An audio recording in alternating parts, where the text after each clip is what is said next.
Là các bạn nhìn này, hôm nay thì chúng ta sẽ đi vào một chủ đề rất là hay, đó là chủ đề về thiết kế, và chúng ta sẽ làm quen với những cái công cụ như là pen, rồi những cái công cụ như hình mà hôm trước chúng ta vừa học, rồi làm về chất liệu đó. Ok, để muốn làm được điều này thì chúng ta sẽ chuẩn bị cho chúng ta một cái nội dung như sau. Thì các bạn để ý vào đây cho tôi, đó là chúng ta chọn là new file. Trong phần này thì mình sẽ để khổ giấy A4 cho các bạn, và tôi chọn vào clear để tạo ra một khổ giấy như bình thường. Bước số 2 là khi mà làm thiết kế thì chúng ta phải chuẩn bị những cái việc như sau, là chúng ta chọn là file, rồi chúng ta chọn vào công cụ plate nha. Cái này thì các bạn sẽ nhớ cho tôi là tôi sẽ chọn là phần download, và trong phần download thì tôi cũng có một cái logo, và đây là logo mà khách hàng cung cấp cho chúng ta. Ok, cả lớp mình nhìn thấy phần này chưa nhỉ? Alo. Đã thấy. Rồi, sau khi mà các bạn đã nhìn thấy cái nội dung cái thiết kế của chúng ta rồi, thì bây giờ chúng ta sẽ quay sang phần thứ hai, là chúng ta sẽ dịch ngược một cái banner của đối thủ ở trên mạng, sau đó thì chúng ta lấy text để xây dựng cái hồ sơ cho chúng ta. Thì đây là nội dung của chúng ta thiết kế. Đó, có logo rồi, đúng chưa? Và thứ ba nữa là các bạn sẽ nhớ cho tôi là tôi chọn là file, rồi tôi chọn vào phần plate tiếp theo nữa, thì các bạn sẽ nhớ là lúc này chúng ta sẽ chọn vào hình ảnh. Hình ảnh của chúng ta sẽ như thế này. Ở đây thì tôi sẽ chuẩn bị khoảng 3-4 cái ảnh cho các bạn, và chúng ta sẽ kéo ra như này, và chúng ta sẽ kéo ra như này. Đây là những cái ảnh mà chúng ta sưu tầm ở trên FreePic. Tôi cũng nói luôn nguồn cho các bạn luôn, để khi mà sau này thì các bạn sẽ tự download để mình về mình làm. Đó, nội dung thiết kế nhỉ, và tất nhiên là nội dung đã làm ra. Và các bạn sẽ nhìn thấy là khi thiết kế thì người ta hay sử dụng những cái nền background liên quan đến cái gì nhỉ, cái màu xanh, và thường thường những cái màu xanh như này để chúng ta đo cỡ mắt nha. Rồi, bước số 2 thì các bạn sẽ làm cho tôi những cái việc như sau, là đối tượng logo của chúng ta. Bước số 2 là chúng ta bắt đầu làm. Là các bạn nhìn đây. Một cái logo thì thường thường chúng ta sẽ có chữ, và phần thứ hai là chúng ta sẽ có hình nhé. Và cái logo của chúng ta sau khi làm xong thì các bạn để ý cho tôi một tí như sau, đó là gì? Nó là ảnh. Và khách hàng thì lại đưa cho chúng ta có hai trạng thái. Trạng thái số 1 là đưa ảnh.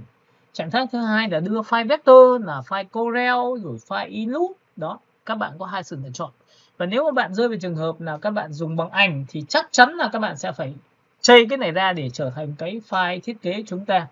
Nhưng trước khi mà chây ra thì chúng ta nên hãy chọn cho tôi một cái phương pháp. Tôi vẽ là một cái ô, và tôi dùng phím Y ngắn, tôi chỉ vào đây lấy màu. Trước khi lấy được cái chây ra thì tôi sẽ lấy được cái màu. Ok, các bạn hiểu cái đoạn này chưa nhỉ? Alo. Rồi. Cái bước số 2 nữa của các bạn thì tôi sẽ để cho các bạn một cái tiêu chí tiếp theo nữa, là cái ảnh này thì các bạn sẽ ấn vào embed. Nếu các bạn ấn vào image change này thì nó sẽ change từ cái ảnh thành vector chúng ta, với điều kiện là ảnh là phải chất lượng cao, ảnh phải chất lượng to thì chúng ta mới dùng image change này được. Còn nếu không thì chúng ta vẫn phải đổ lại nhá, vẽ lại như bình thường. Được không ạ? Cả lớp mình nghe đoạn này chưa nhỉ? Alo? Dạ. Rồi ạ. Vậy thì sau khi ấn vào image change xong thì lúc này nó sẽ chạy một cái tự động, thì các bạn sẽ thấy gặp một cái vấn đề như sau. Các bạn có nhìn thấy gặp vấn đề gì không ạ?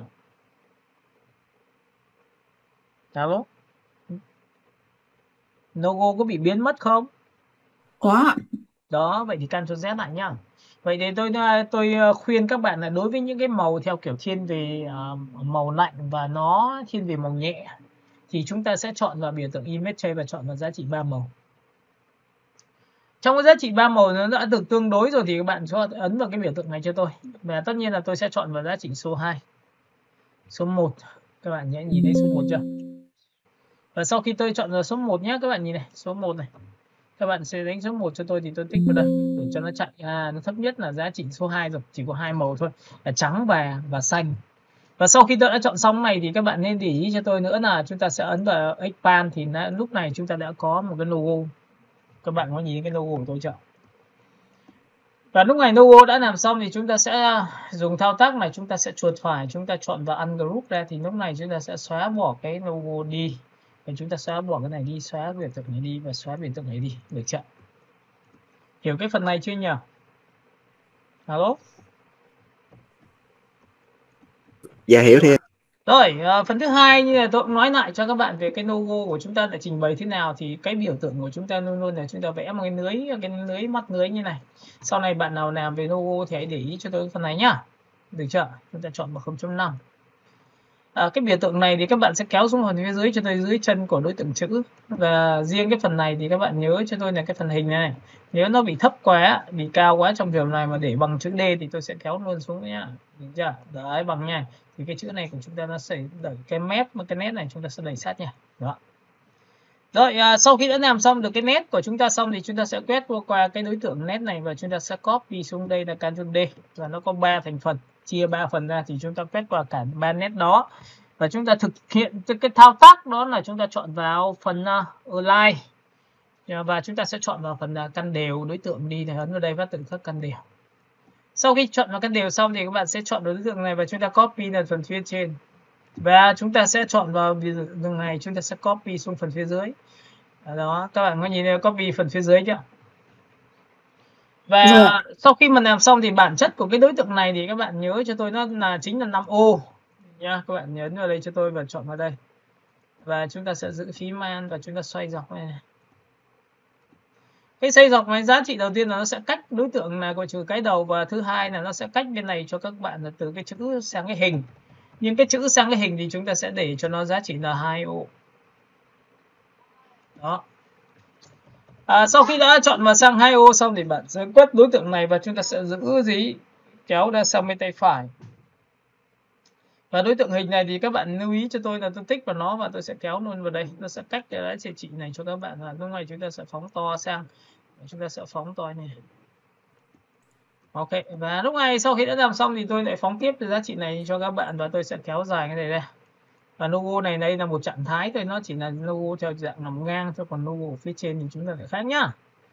Ok, chúng ta sẽ cầm vào biểu tượng này thì lúc này logo của chúng ta đã đạt giá trị này, các bạn nhìn thấy không ạ? Đây có 5 ô thì cái chữ chiếm 3, còn cái biểu tượng thì chiếm 5. Đó, và khoảng cách giữa chữ và hình thì chúng ta sẽ cách giá trị là 1/5 của giá trị đối tượng đó, và đây là 2/5 đấy. Chúng ta sẽ quét qua tổng quan toàn bộ tất cả những đối tượng nét, và chúng ta sẽ dùng cái công cụ Shift M và giữ phím Alt. Giữ Shift M và giữ phím Alt thì nó sẽ cắt toàn bộ tất cả những cái đối tượng này của bạn đi. Được chưa? Và lúc này chúng ta đã có logo được của chúng ta rồi. Nhìn chưa? Phần thứ hai nữa là cái logo của chúng ta là đây là cái biểu tượng của chúng ta rồi. Thì chúng ta sẽ có được biểu tượng rồi thì chúng ta sẽ làm cái thao tác này, chúng ta sẽ chọn vào logo, để chúng ta chọn vào biểu tượng logo. Rồi chúng ta chọn logo và chúng ta sẽ ấn vào biểu tượng là Ctrl G. Sau đó chọn lên trên tất cả nhé, các bạn nhớ nhá. Rồi. Vậy thì sau khi đã có logo xong thì bây giờ các bạn sẽ có thêm một cái giá trị tiếp theo cho tôi, đó là gì? Cái hình thù chúng ta thiết kế bằng cái gì? Chúng ta vẽ ra một cái biểu tượng. Cái này là một cái banner, cái này là một cái poster hay là cái gì đó tùy các bạn. Và lúc này thì các bạn sẽ đặt cho tôi logo từ bên tay trái, chúng ta sẽ đặt vào đây và cho lên trên. Nhớ nhá, chúng ta sẽ chọn vào bên tay trái và logo. Đây, Ctrl G. Rồi, đưa thẳng lên thôi. Phóng to nhá. Rồi, sau khi đã đưa lên thì sao các bạn nhớ cho tôi là trong cái giá trị này thì các bạn hãy chọn cho tôi một cái logo quét qua tổng quan toàn bộ đối tượng, và tôi sẽ để cho nó một cái màu tên là màu trắng, và cho nên chia tất cả bằng Ctrl Shift hoặc vùng bên tay phải. Đó, nếu mình nhìn thấy phần này chưa nhỉ? Rồi ạ. Ok. Lúc này thì các bạn sẽ nhớ cho tôi, nếu mà tính theo cm thì là mỗi một chiều nó sẽ cách là 1.27 cm nha. Ok, tôi sẽ tắt bỏ cái tiếng đi một chút xíu. Nào. Đây. Thì lúc này tôi coi như là quy định một cái thiết kế của tôi là một cái banner như này, có thể cho web hay cho cái gì đó tùy các bạn, nhưng mà lúc này chúng ta sẽ kéo ra. Chúng ta ấn vào Ctrl C và Ctrl F và chúng ta giữ phím Alt là chúng ta kéo nó vào trong. Cái này thì tôi sẽ để một cái màu nào đó đậm lên cho các bạn dễ nhìn. Các bạn nhìn dễ chưa? Alo? Rồi ạ. Rồi. Nha, đây để ý lại này. Chúng ta tích vào đây. Ctrl C, Ctrl F và giữ phím Alt. Đây là căn lề đấy. Đó, và các bạn để một cái màu đậm. Thì với một cái màu đậm như này thì các bạn giữ phím Alt, bạn lại kéo đây cho tôi nữa là đây là phần nội dung của thiết kế của chúng ta nó sẽ nằm trong đây, bởi vì text rồi logo gì các thứ thì bạn sẽ nằm nha. Thì đối với một cái hình như này thì tôi khuyên các bạn hãy chia cho tôi theo hệ lưới, thì như thế thì chúng ta sẽ thiết kế nó chuẩn xác hơn. Thì các bạn nhìn này, đây là một cái cách chia một cái ô của chúng ta. Thậm chí sau này các bạn thiết kế web hay là các bạn thiết kế tạp chí thì người ta cũng chia như vậy, thì cái tỷ lệ nó đẹp hơn. Chúng ta sẽ chọn vào đối tượng. Đây, nếu không thì cái nề của các bạn có thể căn nuôi xe là một tí và chúng ta sẽ đặt logo ở đây. Đấy, đặt sát mép nha. Nào, chọn đối tượng. Lúc này chúng ta chọn vào object, chúng ta chọn vào path và chúng ta chọn vào split into guide, có nghĩa là chia đối tượng này thành ra các cột, và khoảng cách các cột thì nó sẽ có kích thước cho các bạn. Ok, các bạn nhìn cái phần này của tôi chưa nhỉ? Cả nhà ơi. Rồi ạ. Rồi, tích vào đây. Và lúc này các bạn sẽ có cột nằm dọc và cột nằm ngang, thì bạn ấn preview cho tôi và lúc này tôi next qua, chia 2 cột, 3 cột. Các bạn có thể chia thành 9 cột. Đấy, các bạn có thể chia 6, 7, 8 và 9 này. Đó, đây là cột nằm dọc. Và sau khi đã có cột nằm dọc thì tôi sẽ ấn vào biểu tượng là gì? Khoảng cách giữa các cột. Và lúc này tôi chọn vào 0.3, 0.4 là chưa? Cả lớp mình nhìn cái phần này của tôi chưa? Alo? Có ạ. Rồi, tôi tích vào đây là 10, 11, 12. Tại sao để 12? Bởi vì lúc này 12 thì nó sẽ chia cho hết cho bao nhiêu hả? Chia cho 4 thì có phải là thành 3 phần không? Alo? Rồi ạ. Vậy thì có phải là với tỷ lệ thì thường thường là 4 ô nó sẽ là một giá trị không các bạn? Hiểu cái này chưa? Rồi ạ. Rồi nhá, bây giờ tôi sẽ thấp xuống một tí nữa là 0.3 tuấn ok. Rồi, sau khi đã làm xong được đối tượng rồi, tôi chọn đối tượng số 1, chọn đối tượng số 2, 3, 4, 5, 6, 7, 8, 9, 10, 11, 12. Tôi ấn vào Ctrl G là group lại và tôi sẽ đặt opacity bằng 0, bằng 20 để cho nó rất là mờ. Ở phần thứ hai thì tôi sẽ chọn cho nó một cái giải pháp, có nghĩa là thực ra nếu bạn chọn một cái nền đậm thì không nói, nhưng mà ví dụ chọn một cái màu tương tự như này thì bạn sẽ thấy là nó sẽ rất là nhẹ, nó rất là nhẹ nhàng. Và lúc này cái hình này của tôi thì tôi sẽ đưa lên trên tất cả. Và lúc này thì các bạn sẽ nhớ cho tôi là cái hình của tôi thì logo tôi có thể để ở dưới dạng lá, có thậm chí là chỉ có tôi để khoảng 2 cột thôi nha. Ok, kéo to lên cho chính xác. Đấy, các bạn hiểu cái này của tôi chưa nhỉ? Rồi, sau khi đã được xong thì bây giờ chúng ta đi đến một cái phần thứ hai, đó là ngày hội của nha khoa. Thì chúng ta sẽ chọn vào cái nha khoa này với bàn lên tới đây. Ngày hội nha khoa. Và cái này thì chúng ta sẽ ấn vào Ctrl X, chúng ta sẽ kéo ra và Ctrl T.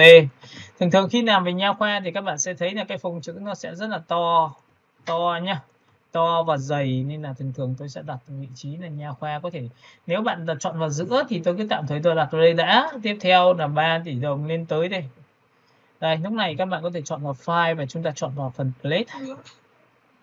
Cái phần này thì các bạn sẽ nhìn thấy là chúng ta sẽ có một cái nhận xét về những cái phông chữ hiện tại trên thị trường nó đang dùng những cái phông như này. Được chưa? Tài trợ lên tới 3 tỷ đồng này, nhìn chưa? Đó, vậy thì chúng ta cũng có thể học theo cái cách như này mà chúng ta sẽ bổ sung. Ví dụ như là chúng ta sẽ tài trợ lên tới, tài trợ đâu rồi? Chúng to. Chúng ta có tài trợ lên tới.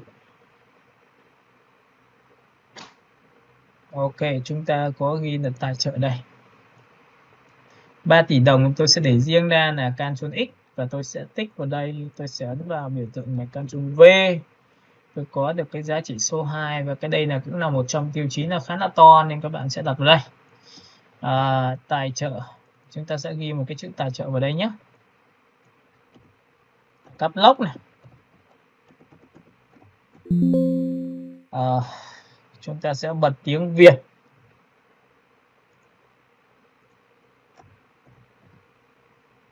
Tài trợ lên tới, ok. Và chúng ta sẽ có một cái thời gian là xong. Địa điểm thì chúng ta sẽ có copy vào đây rồi. Cụm này sẽ là một cái cụm mà chúng ta sẽ cần phải lưu ý. Ctrl X. Sau đó thì mình sẽ tích ra, bởi vì là lúc này chúng ta sẽ chia cái khoảng. Rồi, cái cụm này của chúng ta là một cụm. Ctrl X. Rồi, chúng ta tích vào đây. Có một số cái phông chữ thì không cần phải thay đổi đâu ạ. Các bạn cứ thế mà các bạn làm thôi. Được chưa? Đây là cụm thứ hai. Rồi cái câu slogan thì bỏ qua, chúng ta sẽ ghi bỏ cái này đi. Tại vì tôi dịch ngược ra nó sẽ được như thế nha. Rồi cái từ inbox ngay và số điện thoại là chúng ta sẽ ghi một cái là 0903 232 Ok, tôi đã có điện thoại và chúng ta sẽ có hình thức là chọn vào inbox ngay hay là đặt ngay.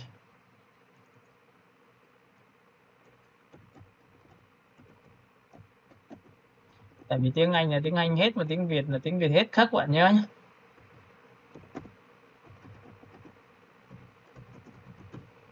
Ok.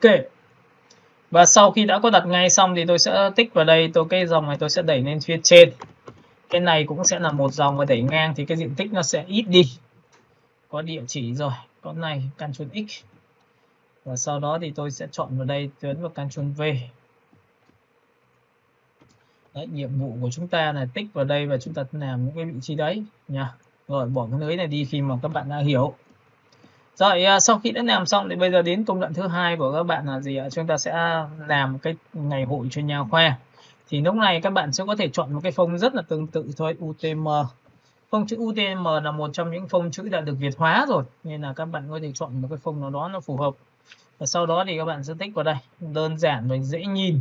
Nhớ một điều rằng chưa phải thực sự là xuất sắc thì ít nhất thì cũng phải nhìn được cái hình của người ta đã nha. Đó, chúng ta sẽ có rất nhiều những cái phông chữ và các bạn có thể chọn một bộ phông tương phản. Tương phản có nghĩa là gì? Phông chữ tròn UTM AVO, và đây thì nó sẽ có một cái phông đó là phông tròn ngày hội này, ngày hội nha khoa, và phông này thì mình sẽ để một cái màu xanh. Ok, và cái khoảng cách thì các bạn biết rồi, ở đây chúng ta sẽ có một cái là cho căn vào giữa. Chúng ta sẽ chọn vào đây là giá trị là bao nhiêu ô, 1, 2, 3, 4, 5, 6 thì tôi sẽ đặt vào đây. Ví dụ như trong trường hợp này tôi sẽ đặt là 6 chẳng hạn, thì tôi sẽ đặt như này. Ok, các bạn có nhìn thấy phần này của tôi chưa nhỉ? Alo? Có ạ. Rồi. Ở phần thứ hai là 3 tỷ đồng thì các bạn sẽ nhớ cho tôi là ở đây nó có rất nhiều cách để cho các bạn lựa chọn. Chúng ta sẽ bật sang tiếng Anh và chúng ta phóng to nhé. Cái 3 tỷ đồng này của các bạn này dùng phím in ngắn, các bạn chỉ vào đây cho tôi. Trước tiên là chúng ta sẽ lấy được cái số đã, và sau đó thì chúng ta sẽ chọn một cái phông chữ. Các bạn có thể chọn phông chữ mềm mại cũng được, bởi vì nó sẽ đi theo tính chất của cái phông chữ kia. Còn bạn nào mà kỹ tính hơn thì tôi khuyên thật sự là các bạn nên lưu ý là hãy chọn theo đúng cái phông chữ của cái logo nha. Biết cách chọn phông chữ logo chưa? Alo? Dạ.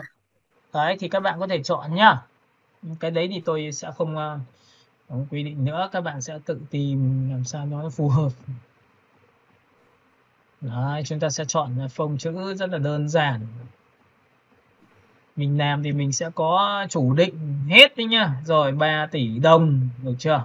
Cái số 3 tài trợ thì dùng phím in ngắn để bạn có thể chọn là một trong hai phông. Được chưa? Và phông chữ này thì tôi chọn vào y ngắn, tôi chọn vào đây là phông nha khoa, nhưng cái phần này nha khoa của tôi thì tôi chọn vào biểu tượng là chữ gầy.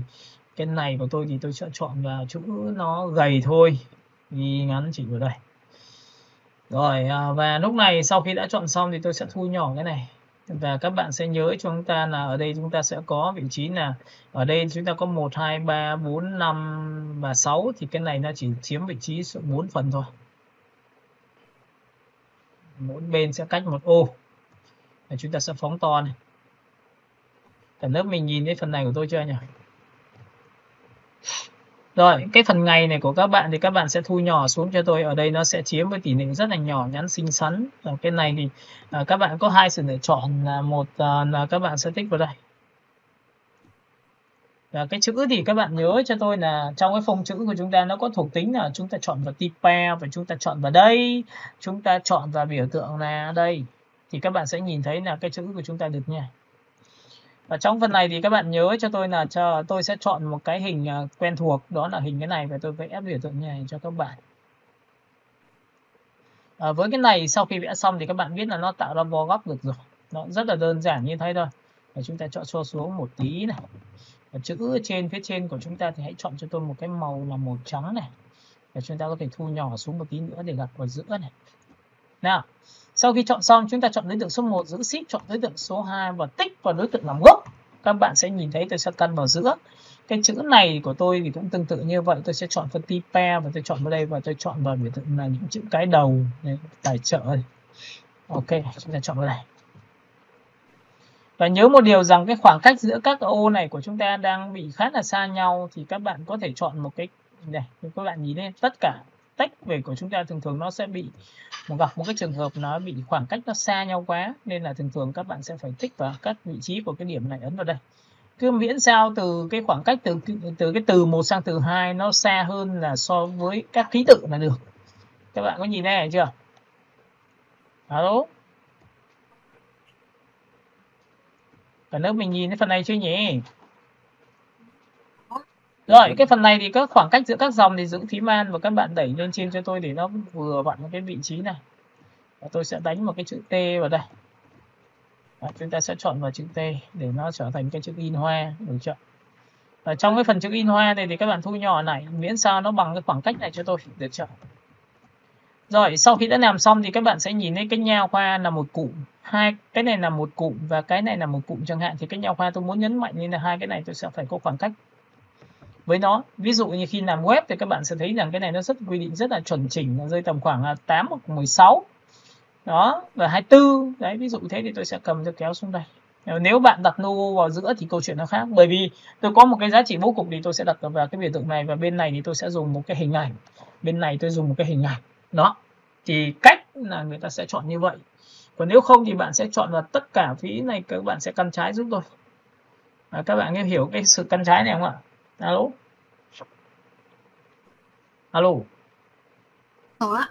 Rồi, sau khi mà căn trái xong thì bạn ấn vào biểu tượng như thế này cho tôi nhá. Thứ nhất là các bạn ấn vào Ctrl T thì nó sẽ xuất hiện cho các bạn. Thì cái khoảng cách giữa các ký tự của chúng ta đang là bị làm sao? Đang là bằng 0 là chuẩn rồi. Nhưng mà khoảng cách này nó hơi xa, tôi sẽ giữ phím An là 1, 2, 3, 4, 5. Thì cái này tôi cũng tương tự như vậy. 2, 3, 4, 5. Rồi cái này cũng tương tự như vậy, thì cái khoảng cách chữ của các bạn 2, 3, 4, 5. Chữ của các bạn sẽ tương đối là ổn định. Được chưa? Rồi, phần thứ hai nữa là gì? Tôi sẽ cầm đối tượng và tôi phóng to lên cho các bạn. Đây là cái hình của chúng ta. Và cái chữ 3 tỷ đồng này tôi phải suy nghĩ lại để tôi có dùng phông này hay không, hay là chọn một cái phông chữ. Ví dụ như là tôi chọn vào cái này, tôi chọn một cái phông khác. Tại sao tôi chọn phông khác? Bởi vì tôi muốn tạo ra một sự gọi là tương phản giữa các chữ với nhau, nó có những chữ có chân và không chân. Ví dụ nếu bạn chọn cái phông gầy như này thì các bạn sẽ thấy nó có một cái ưu điểm là nó sẽ tiết kiệm về mặt diện tích cho các bạn và nhìn rất là rõ hình. Có nhìn thấy không ạ? Nhưng cái việc mà khi làm như này thì nó lại không có tương phản rất là mạnh được giữa không chân và có chân. Nên tôi sẽ chọn một cái phông có chân nhưng mà lại nó có thể là như thế này. Và chúng ta sau khi mà chọn phông chữ này xong thì tất cả những phông chữ này tôi sẽ phải thay đổi lại. Đây nó có tương phản nhé, ngày hội nha khoa, và cái này tôi 1, 2, 3, 4, 5, 6 thì tôi sẽ kéo đây là 6 ô. Được chưa? Và cái này thì tôi sẽ dùng phím gì? Tôi sẽ copy cái tên phông. Và sau đó thì tôi sẽ paste cái tên phông vào đây. Được chưa? Và cái này thì tôi cũng chọn vào đây. Hoặc các bạn có thể chọn một cái phông chữ này là phông chữ là UTM Evo.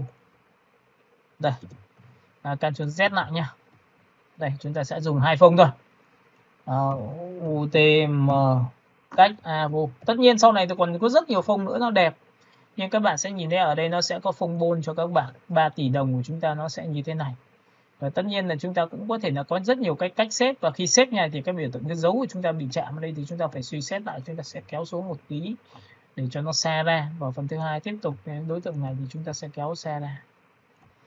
Đúng không ạ? Và tiếp theo này.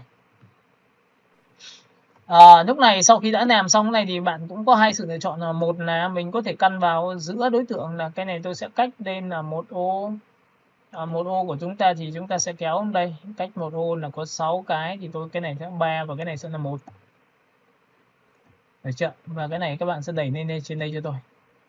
Đấy, khoảng cách là do này chúng ta sẽ làm thì nó sẽ bị như thế này. Được chưa? Rồi, phần này của chúng ta thì chúng ta sẽ đặt vào đây để nó vào giữa này, căn vào giữa để nó ổn định này. Rồi, sau khi đã làm xong được tất cả những giá trị về ổn định về cái phông chữ rồi cách căn chỉnh ra sao thì các bạn sẽ chọn cho tôi vị trí số 1, vị trí số 2. vị trí số 3, vị trí số 4, vị trí số 5 và chúng ta ấn vào Ctrl G là group lại và chúng ta sẽ đẩy sang trái cho tôi. Và tất nhiên thì tôi sẽ cách với cái khoảng không bên lề một chút xíu này, các bạn có nhìn đâu. Và cái logo của chúng ta là 2 ô thì nó sẽ đặt vào đây. Cả nhà mình nhìn thấy cái này chưa? Alo? Dạ thấy ạ. Đấy, khi mình làm thì mình sẽ như vậy. Và sau khi làm xong thì cái này các bạn nhớ cho tôi ở đây nó sẽ có một giá trị như sau. Chúng ta ấn vào Ctrl 3 là ẩn đi. Và cái ăn Ctrl 3 thì lại hiện lên. Có hiểu này không ạ? Alo? Có ạ. Rồi, vậy Ctrl 3. Ctrl 3 nó nằm ở đâu? Nó nằm ở Object, nó nằm ở đâu? Nó nằm ở biểu tượng cho các bạn, đó là về Object. Chúng ta chọn vào biểu tượng 2 và chúng ta chọn vào Ctrl 3 là ẩn đi. Và ăn Ctrl 3 là hiện lên. Đó, được chưa? Rồi, sau khi đã làm xong thì cái biểu tượng này tôi đã có một cái nền, tôi đã có một cái chữ và cái này thì tôi sẽ ấn vào Ctrl 3 để hiện đi. Cái logo thì tôi sẽ phải suy nghĩ lại, tôi chọn phím Y ngắn chỉ vào đây. Đó. Một đối tượng logo thì tôi sẽ chuột phải, tôi chọn vào ungroup ra, bởi vì lúc này tôi sẽ bỏ cái phần hình đi. Đây phần này tôi sẽ ungroup đây. Xóa hết phần tôi sẽ đổ một cái màu tạm thời này Y ngắn chỉ vào đây. Và tất cả những cái này thì tôi sẽ bỏ đi. Tại sao thế? Bởi vì tôi lấy cái tín hiệu của đối tượng này ra để làm thiết kế thì tôi có thể phóng to lên. Các bạn có nhìn thấy cái sự logo của tôi không ạ? Alo? Thì trong cái vấn đề về logo của các bạn thì đây là một cái biểu tượng. Cái biểu tượng này thì nó sẽ giúp cho các bạn là có thể là xoay dọc hay xoay ngang để tạo ra cái module như thế nào đấy, để cho nó phù hợp chẳng hạn. Ví dụ như có những người thì xoay theo kiểu chiều chéo như này, có những người thì xoay theo chiều chéo như này. Đấy. Thì các bạn nhớ cho tôi là những cái hình này nó đều có giá trị. Đấy nha. Ví dụ như là đặt cái móc xích như này chẳng hạn. Nào tôi sẽ cầm ở đây tôi kéo ở đây. Hay là tôi sẽ chọn vào cái vị trí là tôi sẽ đặt như này.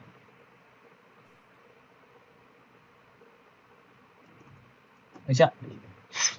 Đây, thì ví dụ trong trường hợp này tôi sẽ đặt vào đây và tôi tạm thời tôi đánh một cái giá trị như sau là opacity rơi tầm khoảng 15. Bình thường tất cả những cái giá trị thiết kế thì nó sẽ là 15 là sẽ phù hợp.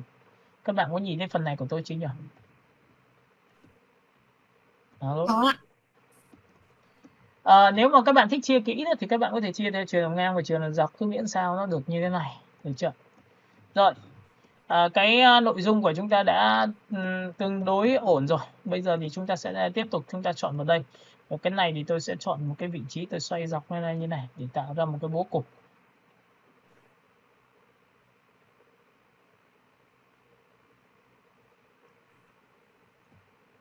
Thế cái này để làm chìm Đúng rồi, bởi vì cái này là nó giống như cái nhận diện thương hiệu đấy em. Em hiểu cái này chưa? Rồi ạ. Ok. Cái này chính là một cái khung ảnh để các bạn có thể đưa vào.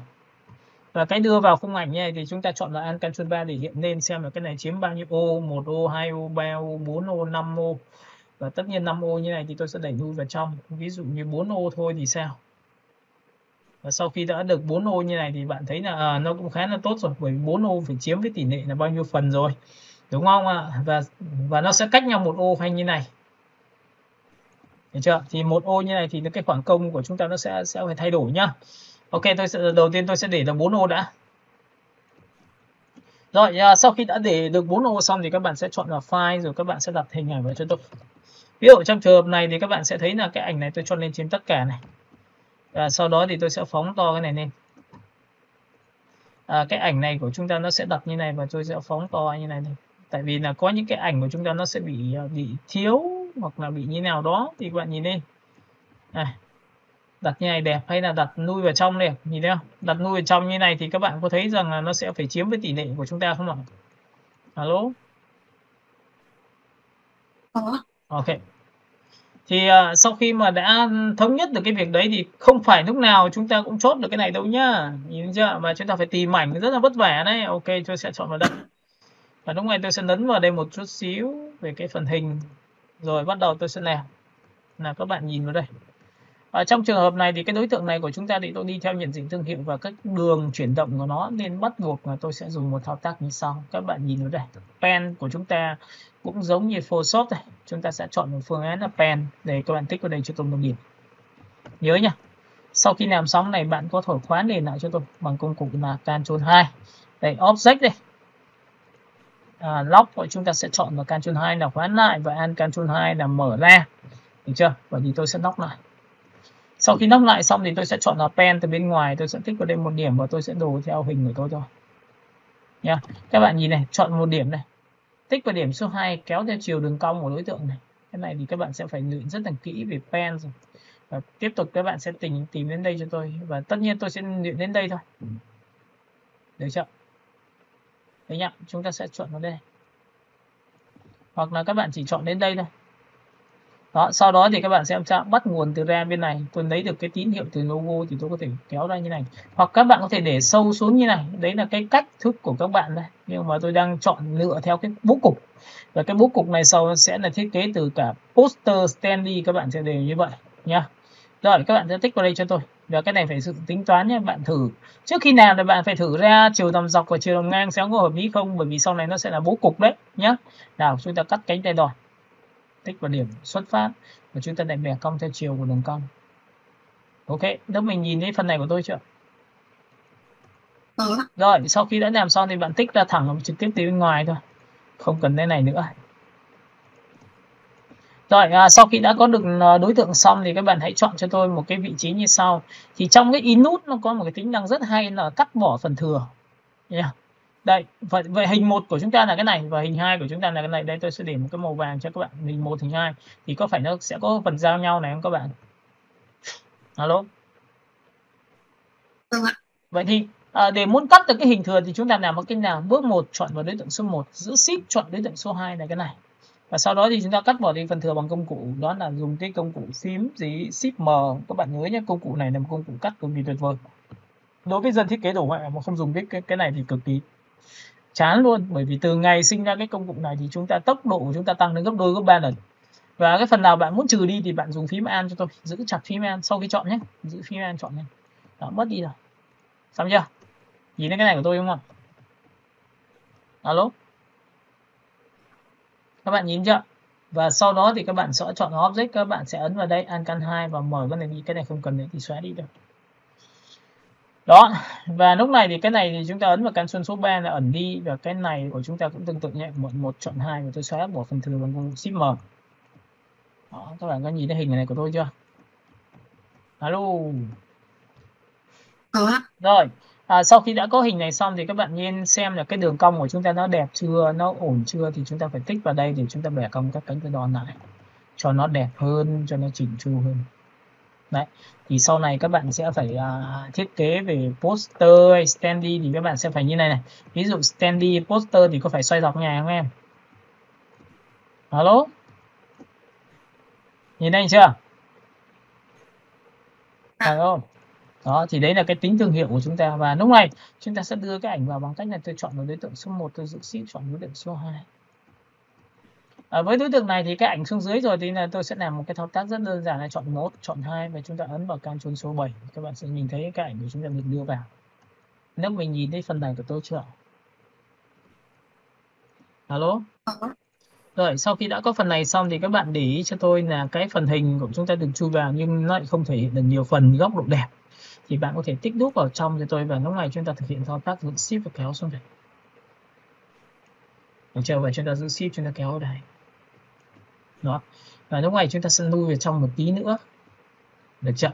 Đấy, lui vào trong tí nữa thì các bạn sẽ thấy là nó có đẹp hơn không, hay là chúng ta lui ra ngoài một tí nữa có được không? Đúng không? Bởi vì cái góc độ tùy theo góc độ của các bạn thôi. Vậy thì lúc này tôi đã được rồi thì tôi sẽ chọn vào đây. Vậy liệu cái này nó có thể nuôi thẳng cái trực tiếp này vào trong được một tí nữa không? Với nha khoa này của chúng ta nuôi vào trong tí nữa được không? Ok, chúng ta sẽ tích vào đây. Được chưa? Vậy thì cái khoảng không của chữ của chúng ta ra mép và khoảng không từ lên đây là khá là bằng nhau. Tôi sẽ để vào đây. Và lúc này thì các bạn sẽ nhìn thấy là trong cái trường hợp đây là khung hình của đối tượng. Khung hình là cái khung, còn cái ảnh như chui bên trong. Thì chúng ta hôm trước học về phím A. Phím A là phím điều chỉnh điểm thì tôi sẽ chọn vào phím A thôi. Tôi tích vào đây một điểm. Tôi giữ Shift tôi chọn vào đây một điểm và tôi chọn cả hai điểm này thì tôi sẽ kéo ra thì có phải cái diện tích ảnh nó sẽ rộng ra không? Các bạn có nhìn thấy phần này của tôi chưa nhỉ? Alo. Rồi, sau khi đã được xong thì các bạn để ý cho tôi tiếp theo là cái việc đặt ngay hoặc là cái khoảng không của chúng ta thì cái từ đặt ngay của chúng ta có thể đặt ở một cái vị trí nào đó, là chúng ta sẽ chọn xuống phía dưới. Thì tôi sẽ nhấn mạnh cái hình này lên một tí bằng cách tôi ấn vào Ctrl C và Ctrl F và tôi sẽ kéo từ trên xuống dưới cho các bạn. Bình thường thì chúng ta sẽ chọn một cái màu thôi, nên là tạm thời chúng ta chọn một cái màu nha. Nếu trong trường hợp này mà bạn dùng cái phương pháp là cái text của chúng ta mà không có khung thì các bạn có thể kéo riêng cái khung này xuống cho tôi để tạo ra một cái giá trị về đặt ngay. Và cái chữ này thì tôi sẽ chọn một cái màu thôi, y ngắn chỉ vào đây, lấy màu, tạm thời lấy màu đã. Và cái biểu tượng này của chúng ta thì các bạn nhớ cho tôi là những cái biểu tượng như là đặt ngay là một cái nút, nên là nó sẽ có giá trị đây là CTE đấy. Trong cái thiết kế chúng ta sẽ có một cái nút CTE. Chúng ta sẽ có một cái nút CTE, tôi sẽ đặt vào đây và chúng ta chọn vào Ctrl Alt 3 để hiện đối tượng này lên. Tôi sẽ đặt map vào đây. Và cái này thì tôi sẽ đặt vào đây là một thằng này. Sau đó thì tôi sẽ vo góc hết cỡ này, được chưa? Ở dạng số 2 thì các bạn sẽ chọn cho tôi một cái biểu tượng đặt ngay, tôi đặt vào đây, và chữ này thì tôi sẽ đặt màu trắng. Y ngắn chỉ vào đây để lấy được cái phông chữ này, chọn cho nó một cái màu trắng này. Chữ đặt ngay này thì các bạn nhớ cho tôi là tôi sẽ cách này ra. Sau đó thì các bạn nên trên mạng tìm cho tôi những cái dạng phông chữ như thế này và tìm những cái icon như này thì các bạn có thể đặt cho đây và Ctrl 3 ra nhé. Và cái thành phố này tôi chọn vào y ngắn, tôi chỉ vào đây, tôi lấy được vị trí thứ hai. Và tôi cũng tương tự như vậy, tôi sẽ đặt lên đây cho nên trên tất cả. Được chưa? Đó, vậy thì khi mà đặt như này thì các bạn sẽ nhớ là cái phần hình này của chúng ta nó có chiếm lĩnh từ đây đến đây không. Nếu chiếm lĩnh từ đây đến đây thì các bạn sẽ nhìn thấy là cái câu chuyện của chúng ta nó sẽ đơn giản hơn rất là nhiều. Và lúc này thì cái nút đặt ngay rồi những cái nút biểu tượng như này thì các bạn sẽ kéo xuống dưới để đặt đúng một phần giữa cho tôi, và có sức nặng là bằng khung hình.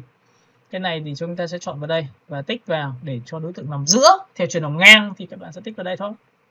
Và cái nút này của các bạn thì chắc chắn là bạn sẽ phải đổi chiều lại cho tôi, là có thể là màu xanh và chữ của chúng ta sẽ là màu trắng. Được không ạ? Các bạn có nhìn thấy cái phần này của tôi chưa nhỉ? Hello. Rồi, bây giờ thì chúng ta sẽ bước 1 là chúng ta sẽ sắp xếp là khá là tương đối rồi. Chúng ta ấn vào Ctrl gì. Lúc này chúng ta sẽ ấn vào biểu tượng là Ctrl 3 để ẩn đi. Và tất cả những cái biểu tượng như này thì các bạn hãy chọn cho tôi một cái hòa trộn làm sáng ảnh hoặc overlay. Overlay đặt trên nền sáng thì các bạn sẽ thấy là không có hiện tượng gì xảy ra cả, nhưng mà cái này overlay thử xem nhá. Và cả hai cái này thì tôi sẽ ấn vào Ctrl G lại. Ctrl Z lại đã. Tôi sẽ chọn là cả hai cái này ở giá trị đầu tiên là normal và 100%. Sau khi đã có 100% xong rồi tôi chọn 1, tôi giữ shift chọn 2. Tôi sẽ chọn cả hai cái này và tôi sẽ ấn vào Ctrl G. Và cả hai thì tôi chọn vào overlay như này, bắt đầu tôi mới chọn. Đấy, các bạn có nhìn không? Và với cái overlay như này thì ở đây nó có hai giá trị cho các bạn lựa chọn, là một là cái hình này phải đậm nữa thì cái hình này sẽ nổi trên nền của các bạn. Ví dụ tôi cho các bạn xem, ví dụ cái hình này tôi đậm nữa, cả lớp mình nhìn thấy phần này của tôi chưa? Đó. Được chưa? Hai là bạn không muốn đậm nữa mà bạn chỉ muốn đậm như này thôi thì cái này phải thu nhỏ lại. Ok, hiểu cái này chưa? Hiểu cái này không các bạn? Và thứ ba nữa là cái hình này của các bạn thì bạn sẽ buộc phải chọn cho tôi một cái hình, một là thiên về sắc nặng nữa và sáng nữa. Các bạn sẽ thấy là cái hình này của chúng ta sẽ phải thay đổi lại là opacity, tôi sẽ để lá. Ok, chúng ta sẽ có một hình rồi, chúng ta ấn vào Ctrl C và Ctrl F thêm một độ nữa thì nó sẽ đậm hơn, nhìn thấy đậm hơn nhé. Và cái này thì tôi sẽ để cho nó giá trị trên tầm khoảng 50% đó. Cả lớp mình nhìn thấy phần này của tôi chưa nhỉ? Hello. Rồi, tiếp theo các bạn ấn vào Ctrl O giúp tôi. Các bạn sẽ kéo xuống đến phần ổ E và tất nhiên ở đây thì các bạn hãy tìm cho tôi đến một cái nội dung đồ họa. Trong phần nội dung đồ họa thì các bạn sẽ tìm đến cho tôi một cái liên quan đến việc học về thiết kế web, bởi vì nó sẽ có tư liệu về những cái icon đấy. Các bạn có thể lên trên mạng search ecore web thì tự khắc nó sẽ có được cái điều mà các bạn mong muốn thôi. Nha, ok, chúng ta sẽ lăn chuột xuống. Vậy đây. Chúng ta sẽ đến cái phần đồ họa profile, màu sắc, logo, thiết kế.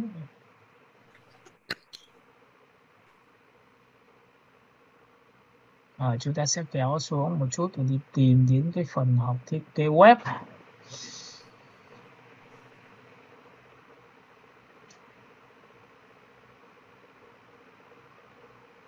Ok, chúng ta sẽ có từ bên ngoài. Tôi sẽ kéo xuống học thiết kế web. Trong phần học thiết kế web thì các bạn sẽ nhìn lại ảnh tư liệu. Chúng ta có học viên và giáo trình chi tiết. Rồi có một cái nữa là chúng ta sẽ đi đến phần giao diện thiết kế web. Rồi chúng ta có tư liệu thiết kế. Cái này không có.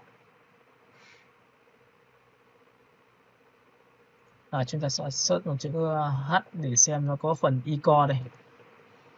Đây thì các bạn sẽ nhìn thấy đây là những cái file mà ai cần của chúng ta thôi. Chúng ta có thể chọn lựa một trong những cái này. Tôi sẽ chọn vào đây, tôi open cho các bạn xem. Các bạn có nhìn thấy phần điện thoại này không ạ? Alo? Các bạn có thể chọn một cho tôi và các bạn có thể chọn vào đây cho tôi và các bạn sẽ chọn đây này. Nhìn này. Đây là file thiết kế của chúng ta có thể chọn vào đây là một này, Ctrl C này. Sau đó sang file thiết kế thì của các bạn là Ctrl V này. Nhìn chưa? Đó. Cái này là có trên mạng nhá, các bạn nhớ nhá. Nên là có những cái này chúng ta vẫn vẽ nhưng có những cái thì không nhất thiết. Các bạn hiểu cái này của tôi chưa nhỉ? Alo? Rồi chúng ta sẽ xóa cái này đi và tôi lại copy cái này Ctrl C và sang bên này thì tôi ấn vào Ctrl V.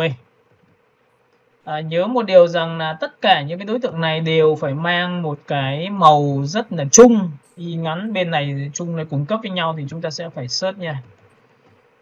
Quên mất chúng ta đang là một màu xanh, tôi sẽ có về và cái màu này thì tôi sẽ làm sao đây, y ngắn chỉ vào đây.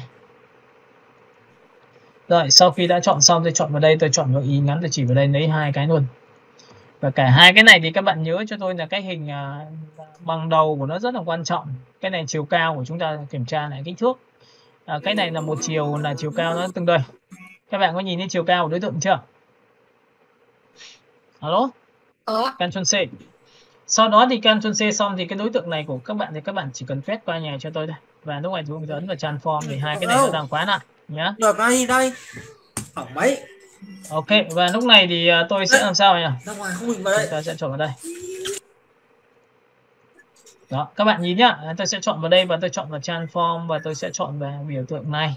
Và tôi chỉ cần ấn vào Ctrl V Enter nhảy nha. Nào, Ctrl tích vào đây. Ctrl A, Ctrl V, Enter. Đấy, thấy chưa? Cái hình này của chúng ta phải đóng khóa lại như này thì chúng ta mới thay đổi từng chiều biện thay đổi theo. Ctrl A, Ctrl V, Enter. Và không biết nó chạy đâu. Đây, được cái này rồi. Và cũng tương tự, wow, chúng ta phải quét qua cả hai, Ctrl G. Chọn là transform, tích vào đây. Ctrl A, Ctrl V, Enter. Một thằng, quét qua đây, Ctrl G. Chúng ta sẽ chọn vào transform, chúng ta cũng tương tự như vậy, Ctrl A, Ctrl V, Enter. Hai thằng này bằng nhau thì các bạn sẽ quét qua biểu tượng của chúng ta là cầm biểu tượng này thẳng vào đây và chúng ta sẽ quét qua cái này, chúng ta sẽ thẳng vào đây. Đấy, cái sự đồng bộ nó phải rất quan trọng vì thế đấy. Và lúc này chúng ta phóng to lên thôi. Mọi người nhìn thấy cái này chưa nhỉ? Alo? Nếu mà em muốn là làm nổi bật cái đối tượng lên thì ở đây nó cũng có một cái khía cạnh nữa là một là thấy vậy thì em không thích cái hình này được không? Vậy thì ok, chuột phải em group. Chúng ta chỉ để nguyên cái này thôi, bỏ đi. Cái này em sẽ đặt vào đây cho tôi. Ok, cái nhà này em cũng tương tự như vậy, ungroup thì tôi sẽ bỏ cái này đi để nó có sự đồng bộ. Và khoảng cách thì tôi sẽ kéo tất cả phần còn lại, quét qua đây, giữ shift loại trừ, Ctrl G. Không biết là các bạn có lĩnh hội được cái phần này không, chứ còn chúng ta sẽ làm như này đây. Ok, chúng ta sẽ đặt bằng đầu nha. Đây, địa chỉ của bạn này. Địa chỉ này số 168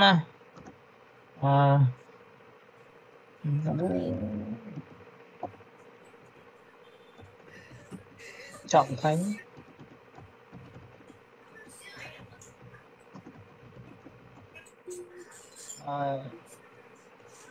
Bên dòng chúng ta có Thanh Xuân. Đâu?